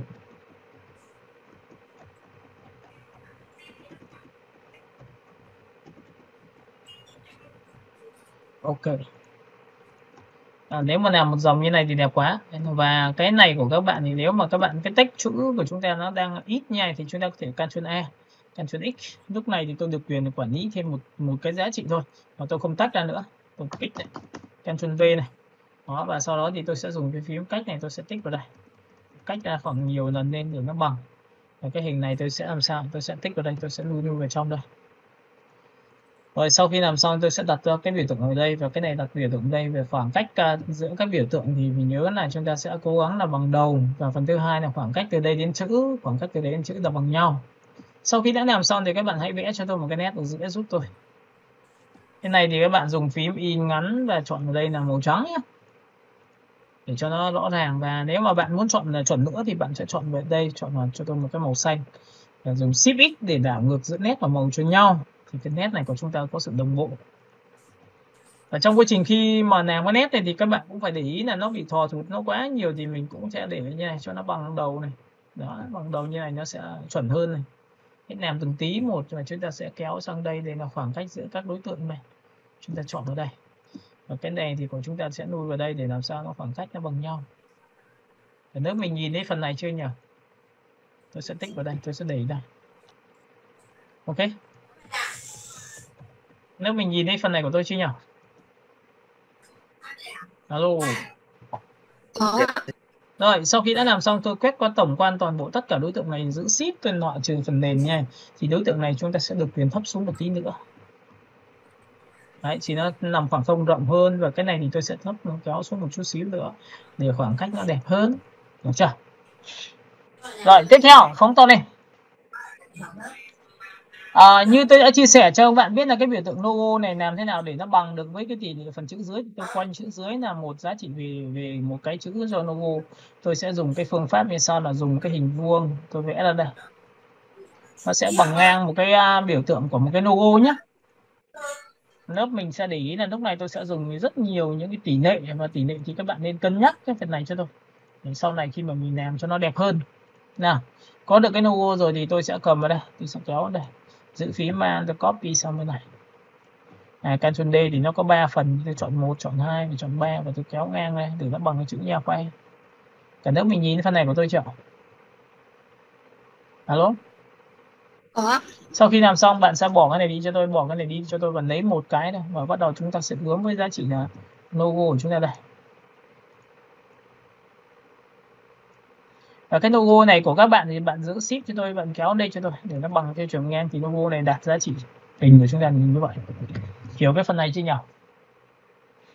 Alo? Dạ hiểu ạ. Rồi tiếp theo bạn sẽ kéo đây cho tôi thì logo, khoảng cách logo thì nó sẽ khác biệt, và chỗ này thì chúng ta sẽ đẩy lui xuống một chút xíu, logo đặt ở đây. Chúng ta chọn đối tượng 1, chọn đối tượng 2 và căn vào đối tượng làm gốc. Tôi sẽ ấn vào đây thì logo sẽ được căn vào giữa đối tượng của chúng ta, và chúng ta sẽ cần cho kéo này. Ok. Thì lúc này các bạn sẽ nhìn thấy cái hình mà chúng ta không có cái gì đó, trông nó rất là trơ trọi. Các bạn có nhìn thấy bị trơ trọi không? Alo? Có nhìn thấy trơ trọi chưa? Thì logo này đầu tiên là chúng ta cứ chọn vào y đúng cái màu đã, tính sau. Phần thứ hai chúng ta chọn vào thử cái màu này sẽ thiên về một màu nữa là màu sáng trắng nữa đi. Ok để gọi này. Rồi cái biểu tượng này thì tôi sẽ tăng giá trị này ra khoảng 80, 86%. Được chưa? Và cái logo thì tôi sẽ chọn vào vị trí là tí nữa vào. Y ngắn chỉ ở đây. Tại vì những cái đối tượng này mà cứ group ấy là cái việc mà đổ màu rất là khó. Các bạn hiểu không ạ? Vậy thì lúc này tôi sẽ nuôi cái này ra nhé. Vậy thì có thể nuôi bằng cách là chúng ta giữ phím Shift để nuôi ra như này. Chuột phải ăn group nó đi. Thì lúc này tôi sẽ quét qua, dùng phím Y ngắn chỉ ở đây thì lấy được màu này, nhìn thấy chưa? Đối tượng này chúng ta chuột phải ăn group này. Thoát này. Quét qua dùng phím Y ngắn chỉ ở đây. Đấy thì lấy được màu. Được chưa? Và sau đó thì tôi chọn vào đây Ctrl G. Chọn đối tượng 1, chọn đối tượng 2 và căn vào đối tượng làm gốc thì tượng khác nó sẽ được vào đây. Ok. Cả lớp mình nhìn thấy phần này của tôi chưa nhỉ? Có. Rồi. Lúc này thì cái logo của bạn sẽ phải nằm ở phía trên nên tôi sẽ cho lên phía trên như này. Đấy, đối tượng của chúng ta như thế. Và tất cả những cái hình này thì các bạn sẽ chọn cho tôi đây là tích vào đây một điểm này. chúng ta sẽ chọn vào đây một điểm này, vẽ cong theo chiều cong này. Và nhớ một điều rằng khi đồ vẽ cong thì nó phải có hình to vừa nhỏ, nên là tôi sẽ kéo ở đây. Các bạn sẽ nhìn thấy là tôi đang tạo ra một hình to vừa nhỏ nhé. Sau khi tôi tích vào đây xong một cái thì tôi sẽ bẻ cong theo chiều đường cong, tôi sẽ kéo ở đây. Ok, và sau khi tích vào đây xong thì tôi sẽ tôi tích vào đây, tôi giữ phím Ctrl, tôi có thể cầm phím này cho nó lui ra ngoài một tí. Tại vì lúc này chúng ta đồ là nó đang là dạng màu, bạn có thể trở thành nét được bằng công cụ Shift X. Được chưa? Và chúng ta sẽ kéo xuống đây để cho nó to nhỏ vừa đây. Được chưa? Ok, và lúc này thì các bạn muốn là to nhỏ vừa theo cái cách nào. Ví dụ như cái này thì bạn muốn cho nó nhỏ thôi, bởi vì trên này bạn muốn cho to thì đấy là việc của các bạn. Và mình thấy là nếu nó hợp lý như vậy thì mình có thể làm theo thao tác này. Đấy nha, các bạn nhìn ra xây dựng một cái hình thật lên như này. Và tôi tích vào đây một cái. Sau khi làm xong tôi giữ Shift tôi tích vào đây một cái, giữ Shift tôi tích vào đây một cái nữa. Và giữ Shift tôi tích vào đây một cái nữa này. Các bạn có nhìn thấy chưa? Và sau khi đã có cái hình xong thì các bạn sẽ nhìn thấy cái hình này chúng ta tỉ lệ khá là đẹp rồi. Chúng ta sẽ chọn vào đối tượng số 1, giữ Shift chọn đối tượng số 2 và chọn vào công cụ Shift M và chúng ta loại trừ phần thừa. Thế thôi, xong. Và lúc này sau khi làm xong thì chúng ta sẽ cân đong đo đếm lại xem cái đường nét này của chúng ta đẹp chưa. Nhìn này, chỗ này đã ok rồi, chỗ này chưa thích lắm, chúng ta chọn phím A chỉnh điểm lại. Đó. Các bạn có thấy là khi mà tôi làm chưa? Alo? Chúng ta phải làm rất là cẩn thận nhé, bởi vì là chưa nói là đẹp xấu, nhưng mà cái vấn đề là làm cẩn thận thì cái câu chuyện là khách hàng hoặc là thậm chí tới cái người làm về nha khoa thì cũng không cần quá là bay bổng đâu, các bạn cứ làm vừa phải thôi, nhìn dễ nhìn là được rồi. Và sau khi đã làm xong thì chúng ta sẽ chọn đối tượng là dùng Shift X, thì các bạn sẽ nhìn thấy tôi cho xuống còn lớp thì nó sẽ được như này. Nào, cho xuống dưới tất cả, sau đó lại chọn cái nền cho xuống dưới tất cả thì có phải cái hình của chúng ta sẽ được như này không? Alo? Rồi, cái hình này thì cho xuống dưới tất cả và chọn lên trên như này thì có phải xuống dưới này không? Ok, cả nước mình nhìn thấy phần này chưa? Alo. Thấy ạ. Rồi, sau khi tôi đã chọn xong này thì hai cái nét này hơi bị mạnh quá, nên tôi có thể điều khiển chọn giá trị là 50% để làm sao cho nó vừa phải thôi, để nó mờ đi phần này, phần chính của tôi. Được chưa? Rồi, tiếp theo phần thứ hai của các bạn là gì? Sau khi đã làm xong đây thì bạn có thể tạo ra những cái đường chuyển động, hoặc là thậm chí là bạn có thể thêm một cái màu làm sao cho nó sắc độ nó vui lên, có thể là xanh lá cây. Ok, thì các bạn sẽ nhìn đây, pen của chúng ta có thể được quyền lựa chọn là tôi tích vào đây một điểm. Các bạn sẽ tích vào đây cho tôi một điểm. Nó có rất nhiều những cái cách thức lựa chọn nên tôi tích vào đây, tôi kéo đến đây.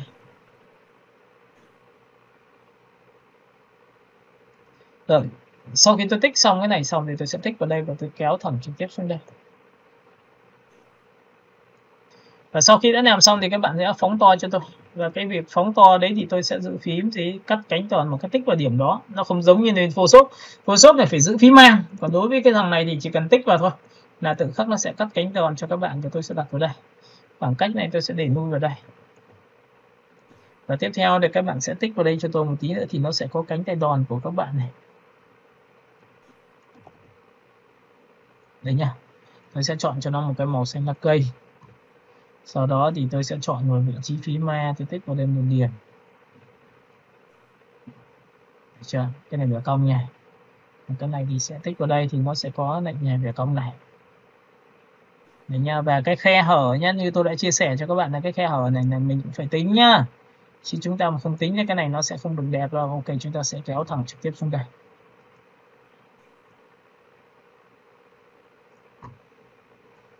Rồi, sau khi đã có phần này xong thì các bạn sẽ làm cho tôi mờ đi bằng cách là tôi sẽ làm cho nó mất viền này. Đó. Nhìn chưa? Ở đây này có hai sự lựa chọn, một là bạn chọn nhài, hai là bạn sẽ chọn một cái màu theo hình thức, có thể là màu như thế này. X. Đó, các bạn nhìn chưa? Hoặc là các bạn có thể chọn cho tôi một cái màu vàng để nó tạo sự bắt mắt, thì có thể là như thế này, có thể là màu phụ tương ứng với giá trị như này, vàng trong vàng này có tí xanh chẳng hạn thì nó có thể làm được điều đó nhé. Xanh lá cây, ok. Và sau khi tôi đã có xong cái này thì các bạn sẽ chọn vào đây cho tôi pen, và lúc này tôi sẽ chọn vào vị trí số 1 vào đây và tôi sẽ bẻ cong vào đây. Lớp mình nhìn thấy phần này của tôi chưa nhỉ? Alo. Có ạ. Rồi, trong quy trình khi làm nha thì bạn sẽ tích vào đây là cắt cánh tay đòn và bẻ cong thôi. Lúc này thì chúng ta chọn vào phím Y ngắn và chỉ đây lấy cho nó một cái màu. Và sau khi đã có cái màu xong thì bạn sẽ tích vào đây cho tôi. Tôi tích vào đây, chọn vào vị trí đây. Đấy, những cái đường này thì tôi khuyên các bạn là phải chỉnh cho nó đẹp. Chứ mình cũng mất công rồi mà mình lại không chỉnh đẹp thì nó hơi phí cho một cái sản phẩm là mình làm hồ sơ xin việc. Ok, tích vào đây một điểm, sau đó thì bạn sẽ kéo ở đây cho tôi. Ok, cái này được chưa? Ở nhà mình nhìn thế này được chưa? Alo? Được ạ. Đấy nhá. Thì cái việc của các bạn là sẽ phải làm cho tôi rất là khéo léo những cái hình này để cho nó chuyên nghiệp hơn. Và mỗi một cái đối tượng này thì các bạn có thể chọn cho tôi một cái hiệu ứng. Ví dụ có nhiều người bảo thế em có thể dùng một cái gradient không, thì đây nó có sẵn này, các bạn tích vào đây cho tôi. Nó có gradient, nhìn đi nhá. Và cái này cũng tương tự như vậy, tích vào này, nó có gradient có sẵn. Ok, hiểu cái này không? Alo? Có ạ. Rồi, sau khi đã làm xong được cái vị trí này của các bạn rồi thì các bạn sẽ tiếp tục chọn cho tôi một vài cái tiêu chí nữa. Các bạn có thể trang trí bằng những cái biểu tượng. Và cái biểu tượng này làm bằng cái gì thì các bạn sẽ nhìn vào đây cho tôi. Tôi sẽ chọn cho nó một cái hình tròn. Bởi vì liên quan đến sạch thì thường thường người ta sẽ là liên quan ngôi sao. Tôi sẽ giữ phím Mang, tôi copy từ đấy đến đây. Tôi copy từ này, tôi quét qua cả hai, tôi giữ phím Mang, tôi kéo này. Ok, chúng ta sẽ phóng to nhé. Nào, để ý này. Cả nước mình nhìn thấy cái này chưa? Alo? Có. Sau khi đã chọn xong này, tôi quét qua cả 4 này thì cái công cụ Shift M của chúng ta ngoài ra chỉ xóa đi thì nó có tính năng đổ màu. Bạn tích thẳng vào đây thì ở giữa nó sẽ có cái màu. Đó, và sau khi có màu xong thì cái này không cần nữa thì bỏ đi. Cái này bỏ đi. Và cái này cũng bỏ đi. Ok. Hiểu phần này của tôi chưa nhỉ? Alo? Alo? Cả nước mình nhìn thấy phần này chưa? Đấy thì cái giá trị mà để các bạn tạo ra những tín hiệu thì các bạn có thể chọn cho tôi là cái này có thể là màu trắng, cái này có thể là màu trắng và cái này thì nó sẽ là trắng nhỏ lại này. Ok, và chúng ta sẽ kéo một cái vị trí vào đây thì tôi sẽ chọn một cái màu xanh. Được chưa? Các bạn hiểu cái đoạn này của tôi chưa nhỉ? Đấy, có những người thích 3 thì có những người thích 5 và chúng ta đặt làm sao để cho nó cảm giác thôi. Ok. Hiểu cái này chưa nhỉ? Và cái này thì tôi sẽ chọn cho nó giá trị là 50% hoặc 80% gì đấy, 70%. Thế là chúng ta đã trang trí được cái số 2. Tiếp theo nữa thì những cái hình này của các bạn có thấy vậy thì cái này em muốn là đổ gradient được không? Thì cái đây các bạn nhớ nhé. Để muốn đổ được màu gradient thì người ta có tính năng như sau. Một là bạn sẽ chọn vào đối tượng cho tôi và chọn cho tôi hiệu ứng như sau. Đây. Ấn vào đây phát ra thành đen trắng. Và sau khi đã trở thành đen trắng thì nó sẽ làm thế nào để điều chỉnh được cái gradient mà theo cái ý đồ của mình mong muốn thì các bạn sẽ nhìn đây là gradient bên cạnh. Và khi bạn tích vào đây một cái thì các bạn sẽ nhìn thấy đây là màu trái và đây là màu phải. Màu trái của chúng ta thì chúng ta phải làm gì? Chúng ta tích vào đây một cái. Và nhớ nhá, nó có cái bút này. Cái bút này có tính năng nếu bạn không tích vào đây mà bạn chọn màu là ngay tức nó sẽ mất luôn cái màu gradient. Nên bạn phải chọn cái bút. Từ phiên bản 2023 nó sẽ như vậy, tích vào đây. Tôi sẽ lấy một cái màu xanh nhẹ. Đấy các bạn nhìn nhá. Màu này chúng ta đã thay đổi này. Tôi tích vào đây một điểm này. Và tôi tích nút vào đây để tôi chọn một cái màu xanh như này. Thì bạn sẽ nhìn thấy màu xanh bên này. Và tôi tích một cái hình bên này nữa thì tôi sẽ làm sao? Tôi sẽ chọn vào đây. Và tôi tích nút nó thì tôi sẽ chọn một cái màu xanh đậm hơn. Được chưa? Và tất nhiên trong quy trình khi đậm hơn thì các bạn sẽ nhìn thấy là cái phần hình này của chúng ta có thể đảo chiều được cho nhau bằng cách là các bạn ấn vào đây. Đấy nhá, đây là trái phải tích vào đây. Đó. Và các bạn có thể thích là cái trên sáng dưới đậm thì bạn sẽ dùng phím G cho tôi và kéo lên. Đó. Nhìn chưa? Đấy là giá trị mà để chúng ta có lựa chọn đấy. Các bạn hiểu cái này chưa nhỉ? Alo? Rồi. Và tất cả những cái tiêu chí này của các bạn thì các bạn ví dụ màu vàng này của các bạn được rồi, nhưng màu vàng này các bạn có thể chọn cho tôi một cái hòa trộn. Ví dụ chúng ta có thể hòa trộn overlay xem có được không? Hay là chúng ta có thể chọn cho tôi một cái hòa trộn color được không? Đấy nhỉ? Nhìn thấy chưa? Và chúng ta có thể chọn vào một cái làm sáng ảnh được không? Các bạn có nhìn thấy làm sáng ảnh chưa? Alo? Có. Và cái làm sáng ảnh này khiến cho cái màu của các bạn nó sẽ làm sao, nó sẽ trầm lại cho các bạn. Và cái khung hình bên tay trái thì tôi muốn nhấn mạnh thêm tí nữa, thì các bạn nhìn vào đây cho cái nút này của chúng ta nếu có cần gradient không thì bạn nhìn này, cái này gradient rồi thì cái này có thể chọn vào gradient được. Y ngắn chỉ vào đây lấy màu. Đấy, các bạn có nhìn thấy tôi đã lấy được màu gradient chỗ này chưa? Vừa phải thôi. Tiếp theo này, để muốn tạo ra chiều sâu cho một tấm ảnh của chúng ta thì các bạn sẽ chọn vào đây cho tôi. Ở đây nó có hai kiểu, các bạn sẽ chọn cho tôi và kích đúp. Thì các bạn sẽ nhìn thấy cái ảnh này của chúng ta có thể nuôi vào một tí nữa để nhìn thấy cái gầm mặt nó nhiều hơn chẳng hạn thế này. Phần thứ hai nữa là cái khung hình này thì các bạn nhớ là để tạo ra bóng trong nhé. Thì cái hiệu ứng hôm nay thì các bạn để ý này. Hôm sau chúng ta sẽ học kỹ này phần pen để chúng ta đi được. Nhưng để muốn làm ra một sản phẩm thì chúng ta phải làm tương tự như này cho tôi. Nào. Chúng ta chọn vào đối tượng này. Đây. Và cái đối tượng này thì làm thế nào để có được một cái khung hình nó nhấn nhá hơn thì các bạn sẽ có một cái lệnh như sau là chúng ta chọn vào effect. Chúng ta chọn vào style và chúng ta chọn vào inner ground. Inner ground là bóng bên trong. Các bạn hiểu cái phần này chưa nhỉ? Nào. Alo. Tích vào đây một cái thì các bạn sẽ nhìn thấy nó có một cái bóng bên trong cho các bạn. Đầu tiên là các bạn sẽ chọn cho tôi một cái bóng là phát sáng. Thì bạn sẽ chọn cho tôi một cái màu đó là màu trắng. Và tất nhiên sau chọn màu trắng xong thì bạn phải chọn cho tôi hòa trộn là làm sáng ảnh, đến chuyện đương nhiên rồi. Đây các bạn sẽ có hòa trộn làm sáng ảnh. Và cái này tôi để là 100%. Được chưa? Và cái này của các bạn thì sẽ làm sao ăn chuột đây này. Đấy, các bạn có nhìn thấy cái phần là nó phát quang không ạ? Alo? Có. Nhìn thấy chưa? Ấn ok nhá. Rồi. Phần thứ hai nữa là cái hình này, lúc này tôi để như này thì tôi để no mờ. Thì no mờ tôi muốn là cho nó nhẹ nhàng hơn thì tôi có thể chọn vào giải pháp, tôi chọn vào 50 được không? Bản thân thì nó vẫn là hơi mờ, nó hơi nhẹ thôi.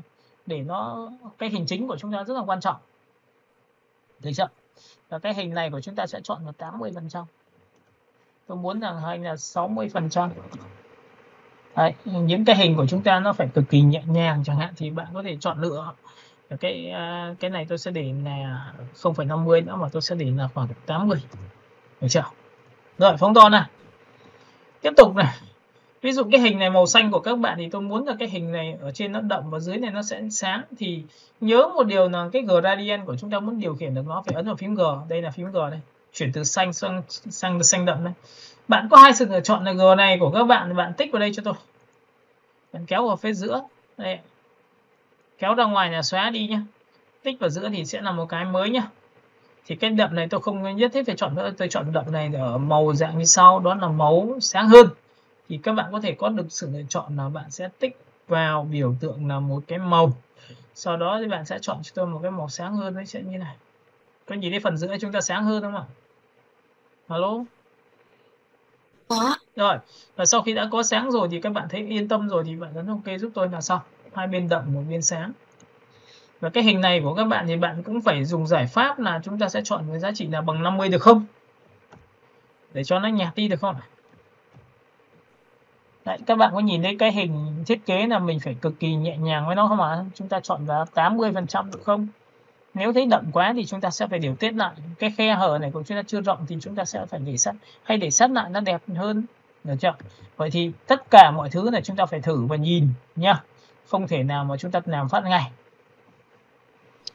Rồi, sau khi đã lựa chọn xong được cái vị trí rồi thì cái phần này của chúng ta thì dùng phím Y ngắn. Tôi chỉ vào đây tôi lấy một cái màu như này được không? Cái màu này thì nó nhạt nhưng lại không đem một sự căng cho các bạn được. Thì lúc này trước khi làm thì tôi sẽ chọn vào vị trí này là cái vị trí gradient cũng tương tự như vậy, đen trắng. Đây có tính gradient nó sẽ khác này. Cái biểu tượng màu này tôi sẽ vứt đi. Màu bên trái thì tôi sẽ để một cái màu đậm như này. Và màu bên tay phải thì tôi sẽ lấy một cái màu đậm số 2. Và tất nhiên sau khi màu đậm số 2 và màu đậm số 3 như này thì lúc này tôi thay đổi cái hướng gradient là kéo từ trên xuống dưới đây. Các bạn nhìn G. Kéo từ trên xuống dưới này, giữ phím. Đó. Thế là chúng ta đã lấy được cái giá trị của một cái gradient cũng tương đối là ổn về mặt thiết kế rồi. Rồi, tiếp theo này. Sau khi đã làm xong thì bây giờ chúng ta có một cái hình, và cái hình này thì thường nó sẽ đi liền với cái răng của các bạn. Thì các bạn có thể có những cái sự lựa chọn, một là bạn sẽ để hình tròn, hai là bạn sẽ cho một cái hình nó vào giữa cái khoảng không này thì để chúng ta có một tín hiệu về cái thiết kế của chúng ta. Đây, cái hình này các bạn có thể vẽ một cái khung. Đây, tôi chuột phải, tôi chọn vào ungroup này. Hoặc là các bạn có thể cắt thẳng trực tiếp đối tượng này ra để mình làm thiết kế cũng được. Và tất nhiên để cắt thì nó cũng sẽ rất vất vả hơn. Các bạn sẽ phóng to cho tôi. Nhìn chưa? Nào. Để muốn cắt được một cái hình thì chúng ta sẽ chọn là pen và chúng ta tích vào đây. Cái này sau khi các bạn làm xong thì các bạn sẽ thấy là cái ứng dụng cho việc in ấn chúng ta rất là cao, làm tờ rơi cũng được. Rồi ok, chúng ta sẽ tích vào đây. Vẽ cong theo chiều đường cong. Tích lên đây. Rồi, sau đó thì trong quá trình khi đồ thì các bạn thấy là nó bị phủ màu, bạn ấn vào D. Ấn vào D là biến cái đối tượng của chúng ta từ màu trở thành đen trắng. Và tất nhiên là màu của chúng ta là màu trắng mà nét của chúng ta là nét đen rồi. Nên bạn mất bỏ cái này đi và nét đen của chúng ta đây. Đấy, nếu bạn nào học bài 1 rồi thì chúng ta phải học kỹ cái này. Chúng ta chọn vào 0.5. Đó, sau khi làm xong thì bạn lại chọn là pen để chúng ta đổ tiếp thôi. Tích vào đối tượng và chúng ta đổ tiếp vẽ cong theo chiều đường cong và chúng ta bút thẳng lên đây. Đấy, tất nhiên là tôi đồ quen rồi thì nó cũng dễ thôi. Nó không khó gì cả. Và chúng ta sẽ cầm đây, chúng ta kéo vào đây. Ok, chúng ta sẽ tìm vào đây. Và theo đúng nguyên tắc là không bao giờ được đồ quá sát mép bên ngoài, đấn vào một chút xíu hình thì nó sẽ tốt hơn. Bởi vì cái này thì mọi người cũng không nhìn được. Ok, chúng ta sẽ kéo vào đây. Rồi, chúng ta sẽ bắt đầu đồ theo chiều đường cong. Rồi, đồ theo chiều đường cong. Đấy, các bạn có thấy là đoạn này vất vả chưa? Đoạn này làm online thôi, chứ còn nếu mà làm offline mà theo kiểu tờ rơi tờ gấp thì mà cái này nhìn nó sẽ bị gặp vấn đề ngay. Các bạn hiểu cái này, ý này của tôi chứ nhỉ? Alo? Alo? Alo, cả nhà ở đâu rồi nhỉ? Rồi đây. Thì các bạn nhớ để ý cho tôi là những cái phần này sau này khi mà chúng ta biết Photoshop thì chúng ta sẽ cắt với những cái đường phức tạp. Nên là tại sao là hai cái phần mềm nó vẫn phải giao thoa với nhau, bởi vì có những thằng này nó sẽ mạnh cái này, có những thằng nó mạnh cái kia. Ok, nhưng cuối cùng mục đích của chúng ta là khi thiết kế đến đâu, học đến đâu thì chúng ta sẽ vẫn phải ra được sản phẩm đến đấy. Và tất nhiên tôi đã nói tư duy của việc là ra sản phẩm rồi. Hy vọng rằng các bạn về nhà tìm tư liệu, sau bắt đầu chúng ta sẽ đi vào thiết kế thôi. Các bạn làm cho nha khoa một lần rồi thì các bạn sẽ quen.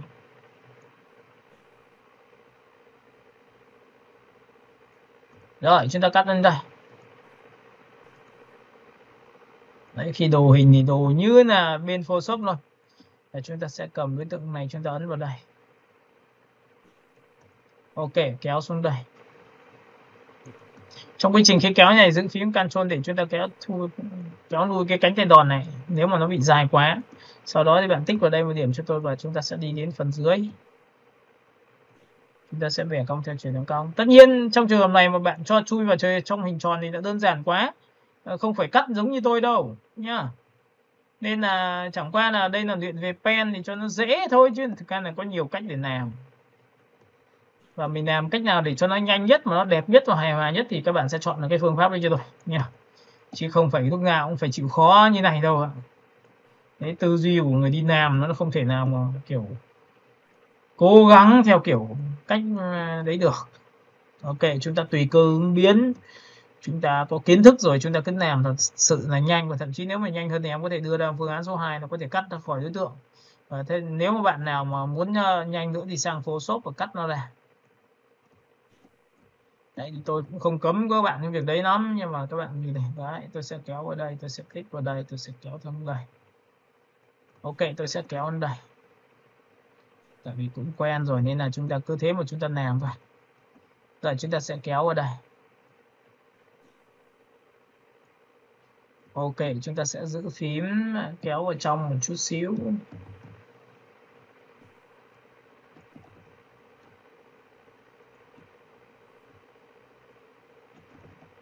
Đấy, nhiều lúc chúng ta sẽ kéo mãi mà không được thì thôi, thì tí nữa chúng ta chỉnh sau. Ok, tôi tích vào đây một điểm, tôi vẽ cong này. Đó. Sau khi đã làm xong được đối tượng rồi thì các bạn chỉ việc làm thao tác là quét qua cả hai và chuột phải chọn vào Ctrl số 7 là được. Hoặc là Object Clipping Mask. Đó, và cái hình của chúng ta đã được xong rồi thì chúng ta sẽ thu nhỏ lại. Và cái hình này thì các bạn sẽ đặt vào vị trí ở đây cho tôi. Trong trường hợp này khi đặt vào đây thì các bạn sẽ nhìn thấy đây là cái hình của chúng ta, coi như đặt vào cái miếng hình của chúng ta nó sẽ được như này. Các bạn có thể phóng to, rồi các bạn có thể làm ra một cái miếng màu của chúng ta nó có thể là làm như thế này. Đây đặt vào đây và chúng ta sẽ chọn miếng màu của chúng ta có thể phát sáng, được chưa? Đây tiền thể cái đối tượng này tôi sẽ dùng một cái hình tròn và tôi vẽ ra biểu tượng như thế này. Hoặc các bạn có thể không được hình tròn thì bạn có thể tích vào đây một điểm cho tôi và chọn vào vị trí là pen, tích vào đây, được chưa? Theo cái cách độ của các bạn như này. Đấy. Hoặc là các bạn có thể tích vào đây này, đố, tích vào đây. Và chúng ta sẽ đổ một cái màu giống hệt như cái màu mà chúng ta đang dùng này. Được chưa? Tích vào đây một điểm này, tích vào đây một điểm này. Đó. Và sau đó thì dùng phím Y ngắn là chỉ thẳng là trực tiếp lên đây là lấy một cái màu như này. Và tất nhiên cái hình này của các bạn sẽ đè lên trên đây. Được chưa?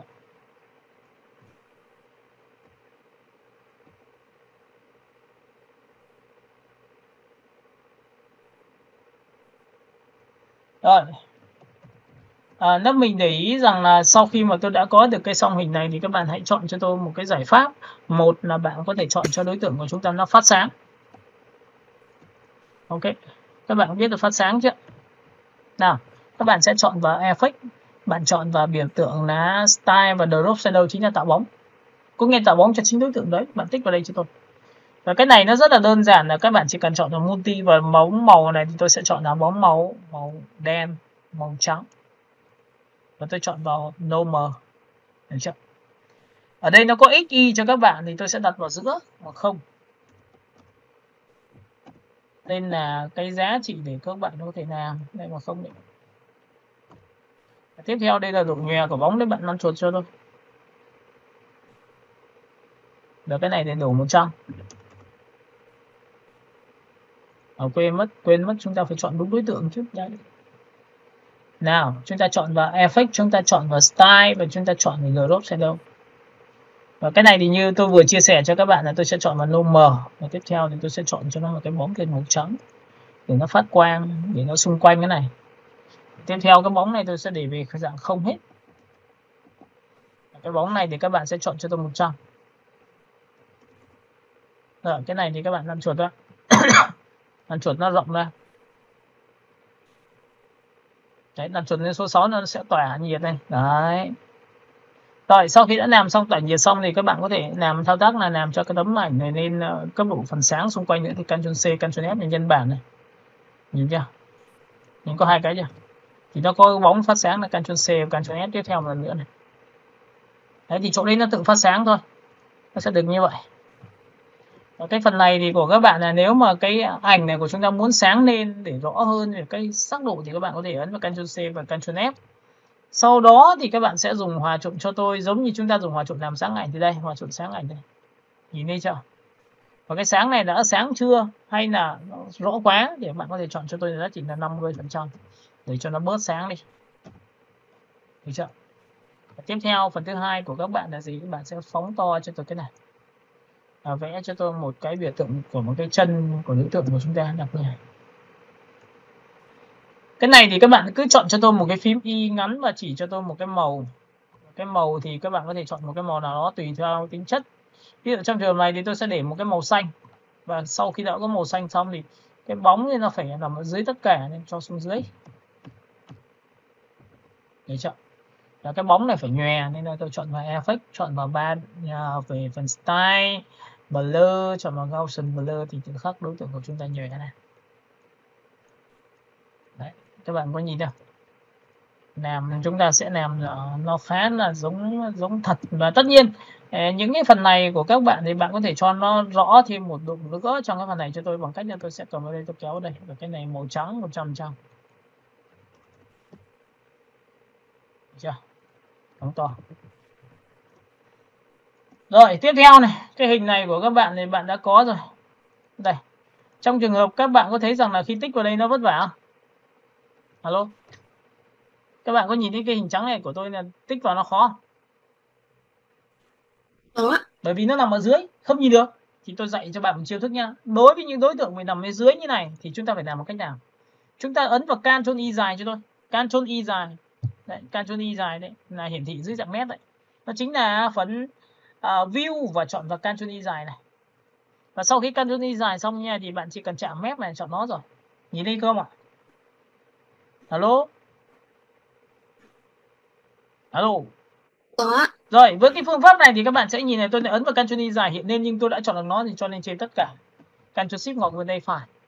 Và sau đó thì các bạn sẽ chọn cho tôi một cái biểu tượng trên đây và tôi thu nhỏ một tí nữa. Tôi chọn cho nó giá trị rơi tầm khoảng 50%. Tiếp 50% hơi ít, tôi sẽ chọn 80. Ok, và tiếp theo tôi sẽ cầm vào đây, tôi kéo vào đây. Cái này tầm 100. Thì các bạn sẽ nhìn thấy là cái biểu tượng chúng ta nó sẽ có những cái hạt lấp lánh, kiểu ngôi sao. Được chưa? Rồi, tiếp theo này, cái hình này của các bạn này. Cái hình này của chúng ta đã có rồi. Đây, hình này đây. Chúng ta ấn vào Ctrl C và Ctrl F và chúng ta lại phóng to lên cho tôi. Cái này thì các bạn hãy chọn cho tôi một cái màu và cái này thì tôi cho xuống dưới này, một lớp này. Thì nó sẽ được ra cái đường này, thì cái đường này của tôi thì tôi sẽ thu nhỏ lại. Tôi chỉ cho nó bé thôi. Còn phần thứ hai này tôi cũng để cho khoảng 50% thôi. Để nó hơi mờ thôi, khoảng 80%, 70%. Tất cả cái này tôi yêu cầu là các bạn sẽ phải nhìn. Nhìn thì chúng ta mới làm được cái tiêu chí này. Nhìn thấy chưa? Ok, và sau khi mà đã lựa chọn được cái biểu tượng rồi thì có nhiều bạn là bảo là thấy em muốn tạo ra một cái pattern của thương hiệu hay cái gì đó thì bạn có thể tự tạo ra. Và cái chữ thì như tôi chia sẻ là cái phần này thì tôi sẽ cần thêm một cái gạch vào đây nên là tôi sẽ copy từ cái gạch này kéo lên đây. Và cái này thì bạn dùng phím A, bạn tích vào đây cho tôi một điểm và kéo lên đây. Rồi, một thằng. Phần thứ hai nữa là gì? Với những cái khoảng cách như này thì buộc là các bạn sẽ phải dùng một cái nét vẽ từ trái qua phải như này giúp này. Đấy nha. Bởi vì là nếu mà rơi vào trường hợp nó bị nhiều text quá thì mình phải chọn ngay. Và cái nét này của chúng ta thì nó có một cái đặc biệt là bạn muốn trở thành nét đứt thì rất là dễ dàng bằng cách là bạn chọn vào chớp và bạn chọn vào biểu tượng cho tôi một cái nét đứt là tự khắc nó có luôn đây. Đâu rồi? Quên mất nét đứt nó chúng ta trở vào đây. Ấn vào đấy nha. Và chúng ta gõ vào đây là số càng bé thì khoảng cách chúng nó sẽ càng thấp. Chúng chọn vào số 3. Được chưa? Rồi nét đứt chúng ta bị thô quá thì chúng ta chọn vào chốc lại và tôi gõ vào đây là số 2 thì nét đứt nó càng ngắn thì cái vị trí nét của nó sẽ được như này. Và nét không phải là phần chính nên là buộc tôi cũng gõ vào đây là 50%. Ok, cả nhà mình nhìn thấy cái này chưa nhỉ? Alo. Rồi tiếp theo. Cái màu này của các bạn thì tôi cũng gõ vào đây 50%. Và thử chọn một cái màu cho nó tươi được không? Đây, màu nó tươi nên là chính là những cái màu như thế này. Được chưa? Rồi tiếp theo cái màu này của các bạn này tôi sẽ gõ vào giá trị là rõ tí nữa là 100. Ok, phóng to.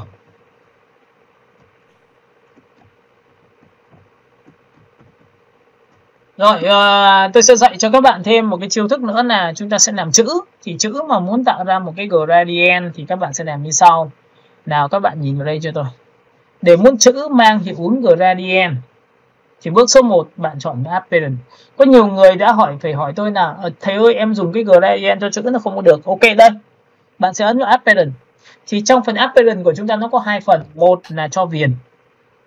Hai là cho gì? Cho đối tượng màu. Thì các bạn chỉ cần tích vào đây một cái thì bạn sử dụng được toàn bộ hiệu ứng của gradient. Các bạn tích vào đây cho tôi. Đấy chưa? Nó màu đen nhé. Sau khi đã có màu đen xong thì bây giờ bạn dùng hòa trộn cho tôi bằng cách là đầu tiên là gradient này. Đó, cả lớp mình nhìn cái phần này của tôi chứ nhỉ? Alo?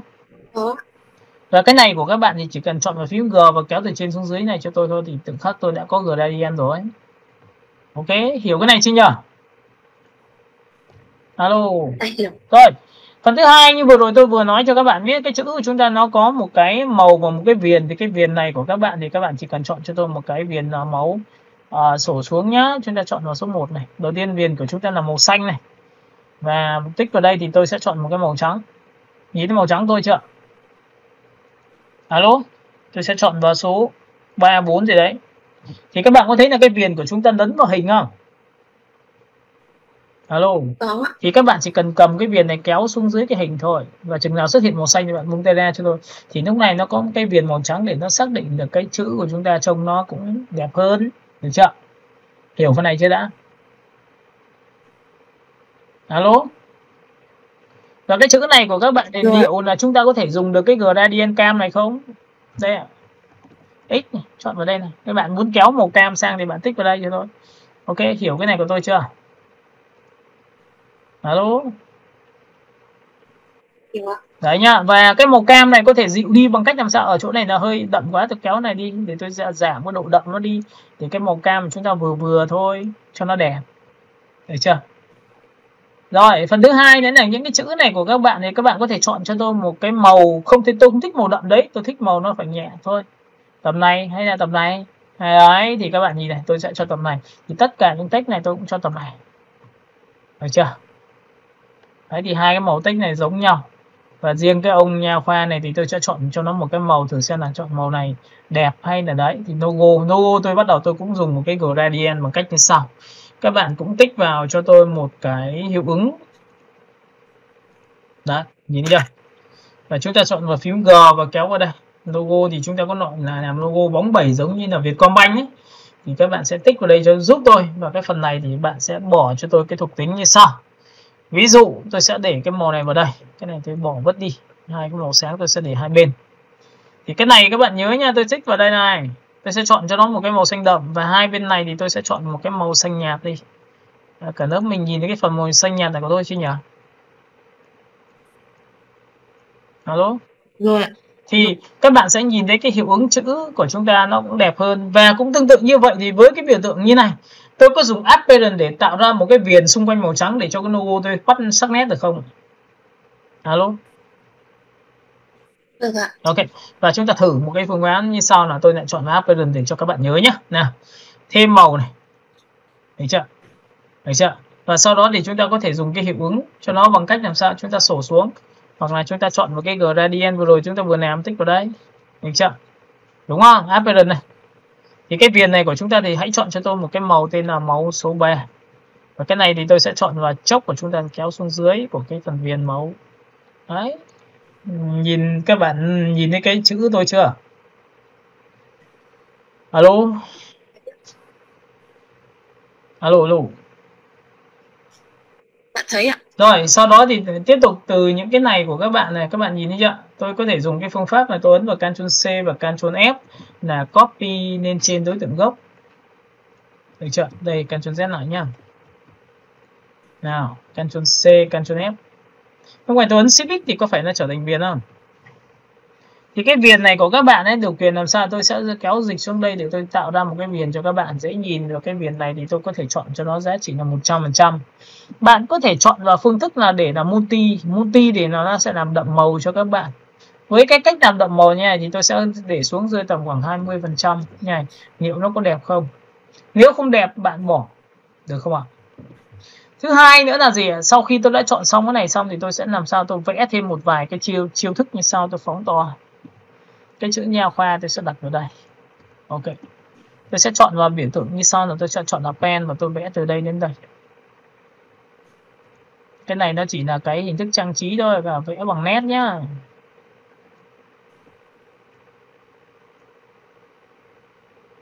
Đấy, các bạn dùng Shift X cho tôi. Phím Ctrl để chúng ta bẻ cong theo chiều đường cong. Ok, cắt cánh từ rồi. Và cái này tôi gõ vào đây giá trị là 30%, 40%. Từ cái này thì các bạn nhớ cho tôi là các bạn có thể nối tiếp sang một cái vị trí nữa là cái hình này tôi sẽ kéo sát vào đây để tôi trang trí, thì nó sẽ là cái nét màng. Tôi sẽ cầm phím ma và tôi sẽ cầm điểm này, tôi sẽ nối chọn vào đây. Sau khi đã có xong này xong tôi copy sang thành cái số 2. Và trước khi copy thì tôi sẽ phóng to để tôi làm cái phần thiết kế chỗ này. Tôi tích vào đây, kéo bằng mép đây, tích vào đây, tôi sẽ kéo bằng mép đây. Rồi sau khi đã có xong tôi lại copy thành cái biến số 2 là thẳng hàng hơn. Thì cái điểm này tôi cũng nối vào đây cho các bạn. Và cái điểm này thì tôi chỉ chỉnh cái này thôi. Đó, và các bạn sẽ chỉnh cho nó rất là kỹ. Nào cái này thì các bạn đã có giá trị là khoảng 20. Ok, các bạn có nhìn thấy cái nét của tôi chưa? Đó. Có. Và nếu mà đưa vào thấy phức tạp quá thì phải bỏ, không sao cả nhé. Chúng ta cứ thử một vài cái phương án để làm sao cho đẹp. Và tiếp theo chúng ta chọn là pen và tôi lại tiếp tục tôi chọn vào đây 20 tôi có rồi. Phím man tôi copy sang đây, tôi lấy được cái miếng thứ 3. Cái miếng số 3 này thì tôi lại dùng phím ma và tôi lại tích vào đây một điểm, tôi lại kéo vào đây. Kéo làm sao cho nó song song bằng cái đầu của nhau. Cái điểm này thì tôi sẽ kéo lưu vào trong một tí. Đấy, sẽ rất mất công trong chuyện này nhưng mà nó sẽ tạo ra cái thiết kế của các bạn trông nó cũng sinh động rất là nhiều này. Nhìn chưa? Và mỗi một cái đầu như thế này tại vì nó là cái nét mà. Nên là bạn thử một cái phương pháp là chọn vào chốc cho tôi. Trong phần chốc của các bạn thì ở đây nó sẽ có những cái đầu điểm chốt cho các bạn này, nhìn chưa? Chúng ta có thể tích vào đây là cái đầu tròn. Đấy, đầu tròn dưới không cần thiết này thì chúng ta sẽ bỏ về trạng thái normal thì chúng ta tích ngược. Thì cái này tôi sổ xuống, tôi chọn vào tiếp theo một cái hình tròn chấm này. Đấy. Cả lớp mình nhìn thấy phần chấm này của tôi chưa? Alo. Thấy ạ. Đó. Và các bạn cũng có thể chọn lựa những cái vị trí chấm tròn này ở các nét khác nhau. Ví dụ cái nét này các bạn để là 0,75. Thì cái hạt chấm này nó cũng nhỏ đi và tiếp theo tôi chọn cái này thì tôi chọn vào 0,5. Đấy. Các bạn có nhìn thấy cái chấm tôi chưa? Alo. Và đặt thẳng cái tượng vào đây để cho nó duyên dáng. Và cũng ngược lại thì các bạn có thể đưa vào bên trong để làm sao cho phù hợp. Đúng không ạ? Và tất nhiên là cái phần nha khoa này tôi đã làm xong cho các bạn về cái thiết kế. Và tất nhiên nó sẽ có tính năng kéo màu cho các bạn rồi. Từ trái qua phải, từ phải qua trái. Và đây là cái logo của đối tượng của chúng ta. Và đây là text của chúng ta. Và tất nhiên cái nền này có thể đặt trên nền trắng. Hoặc các bạn có thể đặt trên một cái nền màu. Để các bạn có thể làm ra cái hồ sơ xin việc của các bạn. Cho xuống dưới tất cả. Đây ạ. Alo. Cả lớp mình nhìn cái phần này chưa nhỉ? Có. Được chưa? Và tất nhiên là sau khi đã làm nhận diện thương hiệu rồi thì cái phần chất pattern của các bạn rất là quan trọng đúng không? Để làm hồ sơ xin việc cho các bạn thì đây. Đây là cái biểu tượng pattern đây. Tôi sẽ ấn vào Ctrl G. Được chưa? Sau khi Ctrl G xong thì hãy vứt nó vào cái biểu tượng pattern này thì các bạn sẽ cầm đối tượng này ném vào đây cho tôi. Và sau khi đã có xong thì bạn bỏ cái này đi. Và nguyên tắc để đổ chất liệu thì tôi sẽ chọn đối tượng Ctrl C, Ctrl F. Nhân bản thành 2 nền. Và chúng ta sẽ đổ pattern. Trong phần pattern này thì các bạn tích đúc vào cho tôi để làm gì? Chúng ta sẽ xô lệch sang phải sang trái thì các bạn có thể chọn vào đây và xô lệch sang phải sang trái này. Được chưa? Và trong quá trình khi làm thì các bạn phóng to này cho tôi tại vì đây là một đối tượng khung hình chúng ta quét qua, dùng phím mà chúng ta kéo vào đây. Nó sẽ nhỏ lại này. Các bạn có thể được quyền là đặt đối tượng này vào trái vào phải, được chúng ta giữ phím man chúng ta đặt vào đây và chúng ta sẽ thu nhỏ xuống như này. Đặt vào đây. Cái này các bạn sẽ gõ cho tôi giá trị là 50.